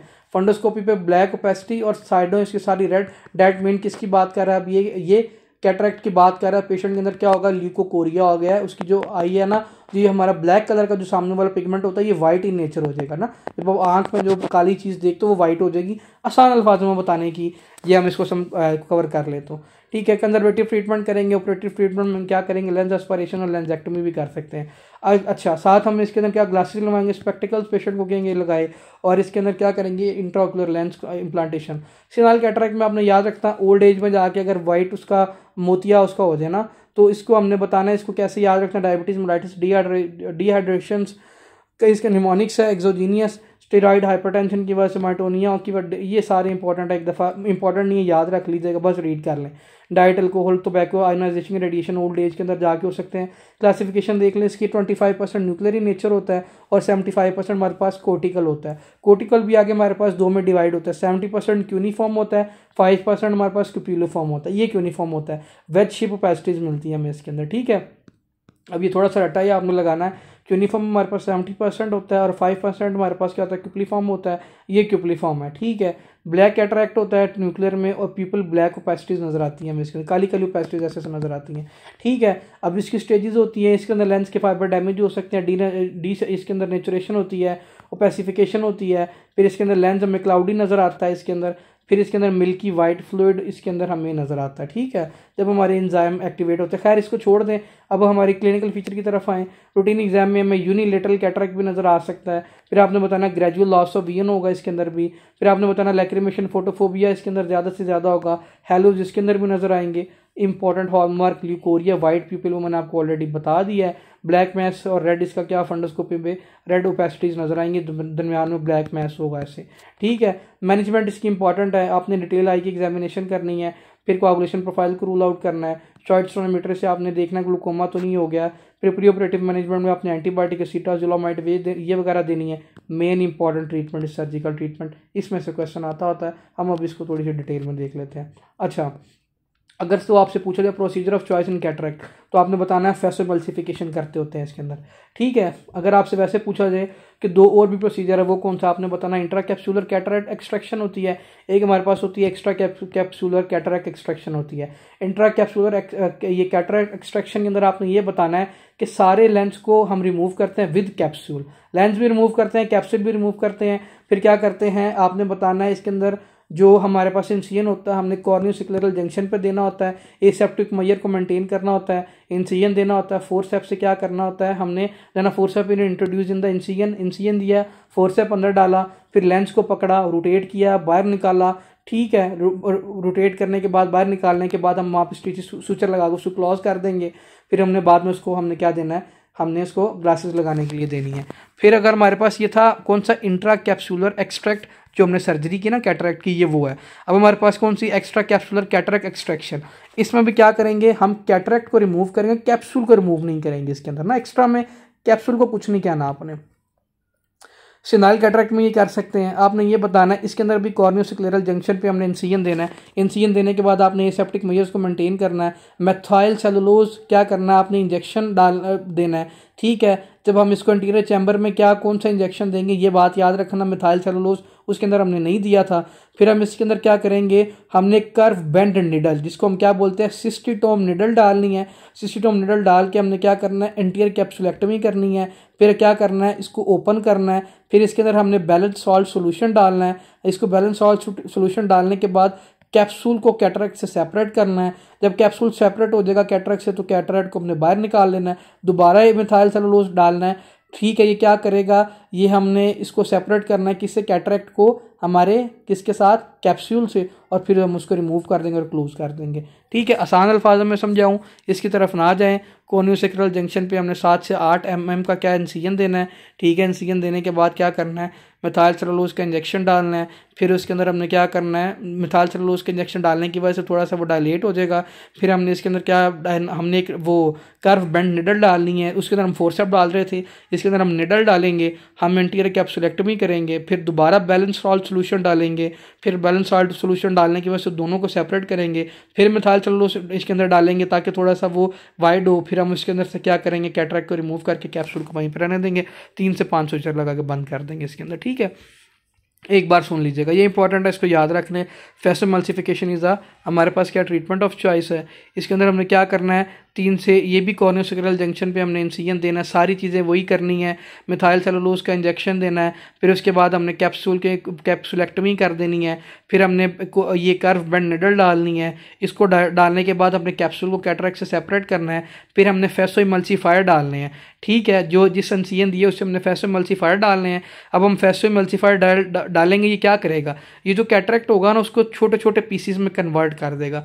फिर हमने वाइब्रेशंस के जरिए क्या करना है, उसको पिक करना और उसको रिमूव कर देना है। और फिर दोबारा इंजेक्शन मिथाइल सेलुलोज डाल देना है। और कोई ज़रूरत नहीं है आपको इसके स्विचर लगाने की। ठीक है, no need of any suture. In short आपने इमल्सीफायर इसके अंदर डाल देना, बाकी सारी कहानी इसके अंदर वही होगी। कॉम्प्लिकेशन आपने बताना है इमीडिएटली, इसके ट्रॉमा हो सकता है, आई में कोई भी ट्रॉमा हो सकता है। और उसके बाद इसके अंदर हेमरेज हो सकता है। 24 घंटे में अगर हेमरेज हुआ तो हम इसको क्या कहेंगे, इसके अंदर प्राइमरी हेमरेज। 48 घंटे के बाद हो रहा है तो सेकेंडरी, आपका रिएक्शनरी हेमरेज हो रहा है। लेट हेमरेज भी इसके अंदर हो सकता है, जिसको हम सेकेंडरी हेमरेज बोलते हैं। कैप्सुलर ओपेसिफिकेशन हो सकती है, रेटिनल डिटैचमेंट हो सकती है, कपिंग और मैक्यूलर एडिमा भी हो सकता है। ठीक है, ये देख लीजिएगा। एंड ऑफ्थल्माइटिस भी हो सकता है और पैन ऑफ्थल्माइटिस आपकी रिएक्शनरी इंटरमीडिएट केस में जाके ये दोनों हो सकते हैं। अब हम इसको थोड़ा सा देख लेते हैं। एंड का मतलब ये है कि आपके एंड ऑफ्थल्माइटिस का मतलब ये कंप्लीट आई स्ट्रक्चर की इन्फ्लामेशन होगी। पैन ऑफ्थल्माइटिस का मतलब ये है कि आपकी इंटरनल प्लस एक्सटर्नल स्ट्रक्चर दोनों की इन्फ्लामेशन होगी इसके अंदर। रिस्पेक्टर क्या है, कैटरेक्ट की सर्जरी के बाद कौन कौन से पैथोजन करवा सकते हैं, Proteus, Pseudomonas, E coli, Klebsiella, methicillin resistant Staphylococcus aureus. इसको हम क्या बोलते हैं, नोसोकोमल इन्फेक्शन में भी यही सारे हमारे पास पैथोजन होते हैं। प्रोटियस होता है, सुडोमोनास होता है, इकोलाई होता है, क्लेप्सिला और मेथासिलिन रेजिस्टेंट स्टेफिलोकोकस ऑरियस। अगर आपसे पूछा जाए कि नोसोकोमल इन्फेक्शन में जो हॉस्पिटलाइज इन्फेक्शन होता है कौन से पैथोजन रिस्पॉन्सिबल होते हैं, तो ये सारे होते हैं, आपने याद रखना। ठीक है, अच्छा, फिर इसके अंदर देखना जी, फीवर होगा, रेडनेस होगा, म्यूकोपोलन डिस्चार्ज होगा। कैटरेक्ट की सर्जरी के बाद मेरे पास पेशेंट आएगा और हमने इसके अंदर क्या देना है, broad spectrum antibiotic will prefer in that condition. आगे आ जाओ बफ ऑफ्थाल्मस की तरफ। कंजेनिटल पेशेंट के अंदर ग्लूकोमा होता है, हम इसको क्या बोलते हैं, बफ ऑफ्थाल्मस बोलते हैं। आपने बताना 3 से 4 साल बच्चे की उम्र होगी इसके अंदर। ठीक है, आपने इसके अंदर ये बताना है कि angle of the anterior chamber है, इसके अंदर क्या होगा, मेसेनकाइमल ये मेसोडर्मल टिश्यू मिलेंगे हमें। इसके अंदर क्या होगा, साथ आपने बताना ये न्यूरोफाइब्रोमाटोसिस डिजीज़ है उसके साथ एसोसिएट करता है, स्टर्क वेबर सिंड्रोम के साथ एसोसिएट करता है। बर्थ पे ये प्रेजेंट होगा। हमें रेड आई लैक्रिमेशन, फोटोफोबिया नज़र आएगा इसके अंदर। गोनोस्कोपी पे हमें क्या नज़र आएगा, आपने बताना है कि हमें जो गोनोस्कोपी वो इसके अंदर इन्वेस्टिगेशन, ये हम इसके अंदर वो देखते हैं, ट्रीटमेंट करते हैं। और डायलेटेड ओपियोइड प्यूपिल नज़र आता है हमें इसके अंदर ना, प्यूपिल डायलेटेड नज़र आएगा। सारे ग्लूकोमा वाले फीचर होंगे इसके अंदर। 7 बच्चे की एज कम हो, the answer will be the buphthalmos. आसान सा टॉपिक है, इसकी हमें इतनी लंबी तमीद बाने की ज़रूरत नहीं है। वही ट्रेबेकुलेक्टमी इसके अंदर हम कर देंगे, इसके अंदर भी वो स्टिफ होते हैं, इसीलिए ऐसे होता है। ठीक है, इतनी डिटेल में मैं इसकी नहीं जा रहा, मोटी मोटी बातें याद रखने। आगे आ जाए रेटिनोब्लास्टोमा की तरफ। ये मलिग्नेंट ट्यूमर होता है न्यूरल क्रेस्ट सेल का। ठीक है, किस किस इसके साथ एसोसिएट कर सकता है, ट्राइसोमी 13 और 21 के साथ ये एसोसिएट कर सकता है। डिफरेंट स्टेजेस हैं, एक इसकी क्विसेंट स्टेज है, एक इसकी ग्लूकोमेटोसिस स्टेज है। क्विसेंट स्टेज के अंदर हमें इसका जो प्यूपिल है वो क्या नजर आएगा, white leukocoria just like the cataract की तरह नजर आएगा। ग्रेनुलोमाटस स्टेज के अंदर हमें क्या नजर आएगा, आपने इसके अंदर बताना है। इसके अंदर में साथ हमें क्या होगा, टोसिस, इसके अंदर प्रोप्टोसिस होगी, लैक्रिमेशन वगैरह साथ होंगी, साथ ये ल्यूकोकोरिया होगा। डायग्नोस्टिक हमने इसके अंदर क्या करना है, आपने वाइट फंगेटिंग मैस देखना है। आई के अंदर क्या देखना है, वाइट फंगेटिंग मैस लिखेगा एग्जामिनर, और साथ अगर वो आपको लिख दे इस पेशेंट के अंदर क्या हो रहा है, ल्यूकोकोरिया है, तो अब आपने इसके अंदर कैटरेक्ट आंसर नहीं लगाना क्योंकि इसके अंदर फंगेटिंग मैस आ गया है, तो रेटिनोब्लास्टोमा में ये वाले फीचर होते हैं। ठीक है, ये एक इसका इंपॉर्टेंट डिफरेंशियल डायग्नोसिस था, इसको याद रख लीजिएगा।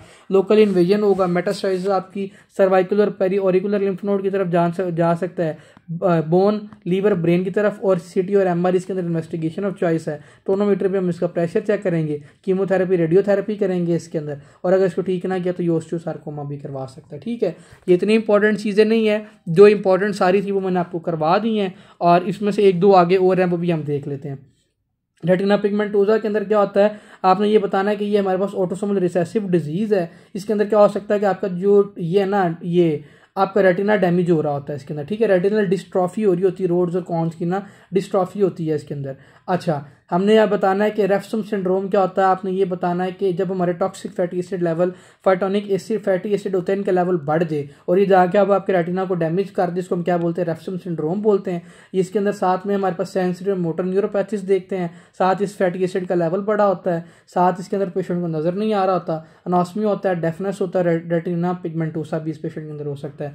लॉरेंस मून बिडली सिंड्रोम क्या होता है, आपने बताना बच्चे का सर छोटा, आईक्यू लेवल मेंटेन नहीं होगा, पॉलीडेक्टाइल होगा, मोटा होगा, हाइपोगोनाडिज्म होगा, हाइपोटोनिया होगा, साथ रेटिना पिगमेंटोसा, तो इसको हम क्या बोलते हैं, लॉरेंस मून बेडली सिंड्रोम बोलते हैं। अशर सिंड्रोम में आपने बताना दोनों तरफ से कानों से सुनाई कोई नहीं देगा, बायलेटरल डेफनेस होगी, साथ उसमें रेटिनल पिगमेंटोसा, आई प्लस ईयर दोनों फीचर अकेले इन्वॉल्व हो रहे हैं, तो अशर सिंड्रोम। ठीक है, प्यूबर्टी पे उसको नाइट ब्लाइंडनेस होगी, फिर आपने बताना है कि डीजेनरेटिव पिगमेंट नजर आएंगे, उसको बोनीसेप्ट ये नजर आएंगे, स्पेक्यूल्स नजर आएंगे, या उसको क्या होगा, राउंड स्पेक्यूल्स नजर आएंगे इस तरह करके बर्थ पे, जब हम उसकी फंडोस्कोपी करेंगे हमें नजर आएंगे फंडोस्कोपी पे। ठीक है, सपोर्टिव ट्रीटमेंट करना होता है हमारे पास, उसका और कोई हल नहीं है। आगे आ जाओ, ये मेन इंपॉर्टेंट टॉपिक्स है कुछ और। अब हम करते हैं इसको स्क्विंट को डिस्कस। स्क्विंट होता है कि incoordinated movement of the eyeball, कभी आई इधर जा रही, कभी इधर जा रही, कभी ऊपर जा रही है, कभी ऊपर जा रही है। आई की जो मूवमेंट है वो कंट्रोल नहीं है, उसको हम क्या बोलते हैं, स्ट्रैबिस्मस बोलते होते हैं। ठीक है, क्या बोलते हैं, स्ट्रैबिस्मस बोल रहे हैं, स्क्विंट बोल रहे हैं, या ट्रोपिया बोल रहे हैं, तीनों एक ही बातें। दो तरह की कॉजेज हो सकती हैं, पैरालिटिक भी हो सकती है। पैरालिटिक में आपकी थर्ड, फोर्थ और फिफ्थ क्रेनियल नर्व डैमेज होगी। ठीक है, और जो मेरे पास नॉन पैरालिटिक है, ये आपने बताना दो तरह की हो सकती है, एक होती है एसोट्रोपिया, एक होती है एक्सट्रोपिया। जो एसोट्रोपिया होता है, आपने बताना है एसोट्रोपिया में आपकी आई ऊपर की तरफ मूव कर जाएगी जब आप एक स्पेसिफिक ऑब्जेक्ट पे फोकस करोगे। अगर आपकी आई नीचे की तरफ मूव कर गई, हम इसको क्या बोलते हैं, एक्सट्रोपिया बोलते होते हैं। ठीक है, सॉरी बाहर की तरफ निकल गई, इसमें ना बाहर की तरफ, नीचे की तरफ बोल दिया। ठीक है, इसके अंदर अंदर की तरफ आई चलेगी। अगर आपने फोकस किया, फॉर एग्जांपल मेरे पास ये आंख है, मैं किसी चीज़ पे फोकस कर रहा हूँ, अगर आई अंदर की तरफ चलेगी तो हम इसको बोलते हैं एस्ट्रोपिया, और अगर ये बाहर की तरफ चलेगी तो हम इसको क्या बोलेंगे, एक्सट्रोपिया बोलेंगे। पेरेंट नोटिस करते हैं, हमने क्या करना है, इसके अंदर कवर टेस्ट करना होता है। वही आंख पे पैड एक जो हमारी उसकी अफेक्टेड आई है उस पर हाथ रखेंगे, दूसरी आई से उसको फोकस करवाएंगे, बाद में देखेंगे कि वो वाली मूव किया कि नहीं की। This is known as cover test. ठीक है, हमने क्या इसका करना है, एरर ऑफ रिफ्रैक्शन को ठीक करेंगे, पैड लगाएंगे, इसके अंदर पैड लगा के देखेंगे, पैड लगा देंगे आंखों पे, एक जो इफेक्टेड आई है उसकी ऑपरेशन करके हम इसको, जो उसका रेक्टस मसल है ना, उसका मसला इसके अंदर हो रहा होता है, उसको हम ठीक कर देंगे। ठीक है, रिजेक्शन कर देंगे तो मूव ही नहीं करेगी वो। विटामिन ए की डेफिशिएंसी बायोकेमिस्ट्री में पड़ी है, leading cause of blindness in child. इसके अंदर हमें जीरोफ्थोल्मिया मिलता है, बाइटॉट स्पॉट मिलती है, केराटोमलेशिया मिलता है, और विटामिन सप्लीमेंटेशन देनी है बच्चों को। बच्चे हैं तो 50,000 इंटरनेशनल यूनिट IM देना है, अगर अडल्ट हैं तो इसमें 1 लाख आपने यूनिट देने हैं IM मंथली। ठीक है, एरर ऑफ रिफ्रैक्शन की तरफ आ जाओ। मायोपिया होता है कि जब आपकी शॉर्ट साइटनेस को मायोपिया कहते हैं, कि जो आपकी करीब की नज़र है वो ठीक है, नियर विजन मतलब जो मुझे पास नज़र आ रहा है शॉर्ट साइटनेस वो ठीक है, और जो मेरी दूर की नज़र है वो कमज़ोर है, this is known as myopia. दूर की नज़र कमज़ोर तो मायोपिया, बेसिकली मुझे मायोपिया, मेरी दूर की नज़र कमज़ोर है, तो जो मेरा इमेज बनता है वो इन फ्रंट ऑफ रेटिना बनता है, बिहाइंड द रेटिना। ये रेटिना पे नहीं बन रहा, रेटिना के बिल्कुल सामने बन रहा है। ठीक है, ये मेरा रेटिना बनना यहाँ पे चाहिए था, बन यहाँ पे रहा। इन शॉर्ट कहने की बात ये है। और हाइपरमेट्रोपिया में क्या होता है, मेरा रेटिना से पीछे इमेज बनेगा। इसमें क्या होगा, जो पास की नज़र होगी वो ख़राब होगी, दूर की बिल्कुल ठीक होगी हाइपरमेट्रोपिया के अंदर। अच्छा, इसमें से एक MCQ आता है, अगर किसी की मायोपी है किसी की जो दूर की नज़र कमज़ोर है उसके अंदर कौन से लेंस देते हैं, तो आपने बताना कनकेव लेंस देते हैं उसके अंदर हम, ठीक है, कनकेव लेंस लगाते हैं। Very important MCQs. अगर किसी की हाइपरमेट्रोपी है, मतलब कि दूर की ठीक है पास की कमज़ोर है, तो आपने बताना इसके अंदर कन्वेक्स लगाते हैं, ठीक है, हाइपरमेट्रोपी में कन्वेक्स लगाते हैं। आगे आ जाए, एस्टिग्मेटिज्म क्या होता है, अगर आप एक ऑब्जेक्ट पे फोकस आपका सही तरह नहीं हो रहा, ब्लर सा नजर आ रहा है, that is known as astigmatism इसको बोलते होते हैं। कभी इसके अंदर फ्रंट पे इमेज बन रहा है, कभी इस पे पीछे इमेज बन रहा है रेटिना के, इसलिए हम इसको एस्टिग्मेटिज्म बोलते हैं। रेस्ट बायोपिया में बताना ओल्ड एज में जाके जो आपकी क्या हो, विजन कम हो जाए, एक्यूटी कम हो जाए, उसको हम क्या बोलते हैं, रेस्ट बायोपिया बोलते हैं। Hypermetropia in the old age, अब एक पेशेंट बूढ़ा हुआ है, बूढ़ा होने की वजह से उसकी करीब की नज़र चली गई है, तो उसको हम क्या बोलेंगे, रेस्ट बायोपिया बोलेंगे इसके अंदर, ठीक है। क्यों? क्योंकि आपने बताना है कि इसके अंदर क्या होंगे, जो उसके सिलरी मसल हैं जो उसकी अकोमोडेशन मेंटेन कर रहे थे, वो सिलरी मसल वीक हो जाएंगे, अकोमोडेशन मेंटेन कर नहीं सकते। Trauma of the eye ball, इसमें से हमेशा एक बात याद रखनी है कि जब भी पेशेंट आया, कभी मेरे पास कोई पेशेंट आया, सबसे पहले मैंने उसके अंदर ये टॉपिकल एनेस्थीसिया देना उसकी आंख में, वो कौन सा होता है, 1% एमिथिसोन ड्रॉप होते हैं। फिर मैंने कंप्लीट उसको एग्जामिन करना है, अगर कोई ग्लू और जेल वगैरह उसकी आंख में चली गई तो फ़ौरन उसको मैंने नॉर्मल सलाइन से वॉश करना है। ये आपके 2024 में एग्जाम के में क्वेश्चन आया हुआ है कि फ़ौरन बॉडी चली गई तो कार्ड से रिमूव करना है। अब ये एसिड चला गया, अल्कली चला गया उसकी आंख में, ये आया हुआ है 2024 के एग्जाम में एमसीक्यूज आया हुआ है। तो उसके अंदर मैंने क्या करना है, प्लेंटी ऑफ वाटर से उसको वॉश करना है, और फिर क्या करना है, उसके अंदर मैंने बफर सोल्यूशन डाल देना होता है, ठीक है। अगर कोई वेल्डर है तो उसके अंदर भी क्या करना है, मैंने उसको स्पेक्टिकल्स देनी है, वो लगा लेंगे, पैड लगा देनी है। ट्रकोमा क्या होता है, अगर आपका क्या क्लाइमेडिया ट्रैकोमाटिस की वजह से आपका कंजक्टाइवा डैमेज हो जाए तो उसको हम क्या बोलते हैं, ट्रैकोमा बोलते हैं। इसकी 4 स्टेजेस हैं। पहले में लैक्रिमेशन ज़्यादा होती है, दूसरे में क्या होता है, रेडनेस होती है, फॉलिकल्स नजर आते हैं, चौथी में टिश्यू डिस्कार हो जाता है। टेट्रासाइक्लिन, इसके अंदर हम आपको पता है ये क्लाइमेडिया के अंदर हम कौन सी एंटीबायोटिक देते हैं, हम टेट्रासाइक्लिन देते हैं। अगर इससे फर्क ना पड़े तो then we have to go with azithromycin. Onchocerca आपने याद रखना है कि एक नीमाटोड है, ये क्या करता है, ये एक आपकी ब्लैक फ्लाइज होती हैं, उनके अंदर होता है, 95% अमेरिकन के अंदर ये होता है। ये फ्लाई आपकी आके स्किन पे बाइट करती हैं, बाइट करने की वजह से आपकी लिजर्ड स्किन हो जाती है, लिजर्ड स्किन टाइप हो जाती है। फिर ये ब्लड स्ट्रीम में इसके जाते हैं, वो फिर आई बॉल तक जाते हैं और क्या करवा देते हैं, आपके एंड ऑफ थॉलमस और पैनोथॉलमस कंप्लीट इंटरनल एक्सटर्नल आई की इन्फ्लामेशन करवा देते हैं।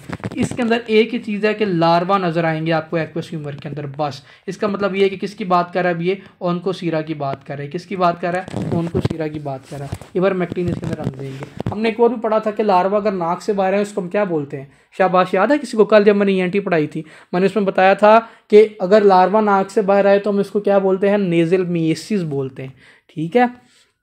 अच्छा, डिसऑर्डर ऑफ द एक्सटर्नल आई की तरफ आ जाए, जो हमने कहा था कि एक्सेसरी स्ट्रक्चर्स देखेंगे। इसमें एक होती है एंट्रोपियोन। एंट्रोपियोन के अंदर आपने बताना है आई अंदर की तरफ मूव कर देती है, एक्सट्रोपियोन की तरफ बाहर की तरफ मूव कर देती है। आपकी केराटाइटिस और बेल्स पाल्सी स्ट्रोक की वजह से हो रही होती है, डीजेनरेटिव डिजीजेस की वजह से। अगर आईलिड और आईलैशेस अंदर की तरफ फोल्ड हो जाते हैं एंट्रोपियोन, बाहर की तरफ फोल्ड हो जाए एक्सट्रोपियोन। स्टाई क्या होती है, आपकी इन्फ्लामेशन ऑफ लिड हो जाए, आई लिड की इन्फ्लामेशन हो जाए, हम उसको क्या बोलते हैं, इसको स्टाई बोलते हैं। एक मेरे पास होडोलियम इंटरनम होता है, एक मेरे पास होडोलियम एक्सटर्नम होता है। होडोलियम इसके इंटरनम के अंदर पता क्या होगा, आपकी इनवर्ड इन्फ्लामेशन ऑफ आईलिड होगी। आउटवर्ड बाहर वाली अगर इन्फ्लामेशन हो किसकी, आईलिड की, तो हम उसको क्या बोलते हैं, उसको हम एक्सटर्नम बोल रहे होते हैं। टॉपिकल फ्यूसिडिक एसिड हम इसके अंदर देते हैं। अगर आपसे पूछे थे होडोलियम इंटरनम की बात है अंदर अंदर, तो मोबियन ग्लैंड होता है, उसकी इन्फ्लामेशन होगी। अगर होडोलियम एक्सटर्नम की है तो बाहर हमारे पास एक ग्लैंड होता है, उसको हम क्या बोलते हैं, जीस एंड मोल ग्लैंड बोलते हैं। जब हम आई की कंप्लीट एनाटॉमी पढ़ते हैं ना डिटेल में, तो वहाँ पे ये 2 ग्लैंड होते हैं। अंदर जो मेरे पास पड़ा होता है वो मोबियन ग्लैंड होता है, जो बाहर पड़ा होता है वो जीस एंड मोल ग्लैंड होता है, ठीक है। अगर इसको ठीक ना कर रहे हैं होडोलियम इंटरनम, तो आगे क्लाजियोन के अंदर चेंज होती है, सर्जिकल एक्सीजन दे के इसको हम और फ्यूसिडिक एसिड इसके अंदर देते हैं, ठीक हो जाता है पेशेंट। ब्लेफराइटिस बेसिकली हमारे पास क्या होता है, हेयर फॉलिकल्स के होते हैं ना आईलिड पे, उनकी इन्फ्लामेशन हो जाती है। Staphylococcus aureus most common pathogen इसके अंदर होता है, इसके अंदर भी आपने फ्यूसिडिक एसिड देनी होती है। स्पेक्टिकल्स पेशेंट के अंदर लगाने होता है, इसके अंदर भी डिस्चार्ज वगैरह होता है। पिंग्यूकेला आपने बताना है कि डी जनरेशन हो जाना जी कंजक्टाइवा की, येलो ब्राउन नड्यूल्स नजर आएंगे हमें इसमें कंजक्टाइवा पे, ठीक है। एक मैस सा नजर आएगा ब्राउन और येलो कलर का, इसको हम क्या बोलते हैं, पिंगिकोला बोलते हैं। इसमें से इतना इंपॉर्टेंट नहीं है, इसमें से क्वेश्चन कोई नहीं आता होता। लैक्रिमल एपरेटस में से कुछ 10 दफा ये एमसीक्यूज आ चुका है, रिपीटेडली आस्क इन ऑफ इसके अंदर ईएनटी कि जो आपके नेजो लैक्रिमल डक्ट है कि किस पार्ट पर जाके आपकी ओपन होती है, आपने बताना inferior meatus of nose and lateral wall, lateral wall पे होती है जाके, ठीक है। अगर आपकी लैक्रिमल ग्लैंड की इन्फ्लामेशन हो गई तो आपने बतानी है कि उसको हम क्या बोलते हैं, डेक्रोएडिनाइटिस बोलते हैं। अगर आपकी इसकी इन्फ्लामेशन होगी, लैक्रिमल सैक की इन्फ्लामेशन होगी तो इसको डेक्रोसिस्टाइटिस बोलते हैं ना। सैक सिस्टाइटिस के नाम से याद रख लें। दोनों में पेन स्वेलिंग होती है, upper temporal side of the orbit पे इसके अंदर पेन होती है और इनर कैंथस पे पेन हो। तो अब आपको पता है कि जो आपकी सैक होती है वो अंदर वाली साइड पे होती है, तो सैक वाली साइड पे होगी तो इनर साइड पे पेन, और टेम्पोरल साइड पे पेन होगी तो आपने बताना है किसकी तरफ होगी, हमारी डेक्रोएडिनाइटिस की तरफ। ठीक है जी, ये थी हमारी सारी, ये मैंने आपको ऑलरेडी पढ़ा दिया एसएल। ये तो एपिस्क्लेराइटिस है, आ रहे हैं तो स्क्लेराइटिस है, इसको एक दफ़ा देख लीजिएगा। ये मैंने ऑलरेडी आपको सारी कंप्लीट बता दी है। किसी का कोई भी क्वेश्चन हुआ, कोई चीज़ ना समझ में आई तो फिर भी मुझे कमेंट सेक्शन में बता दीजिएगा। ओके जी, फी मान।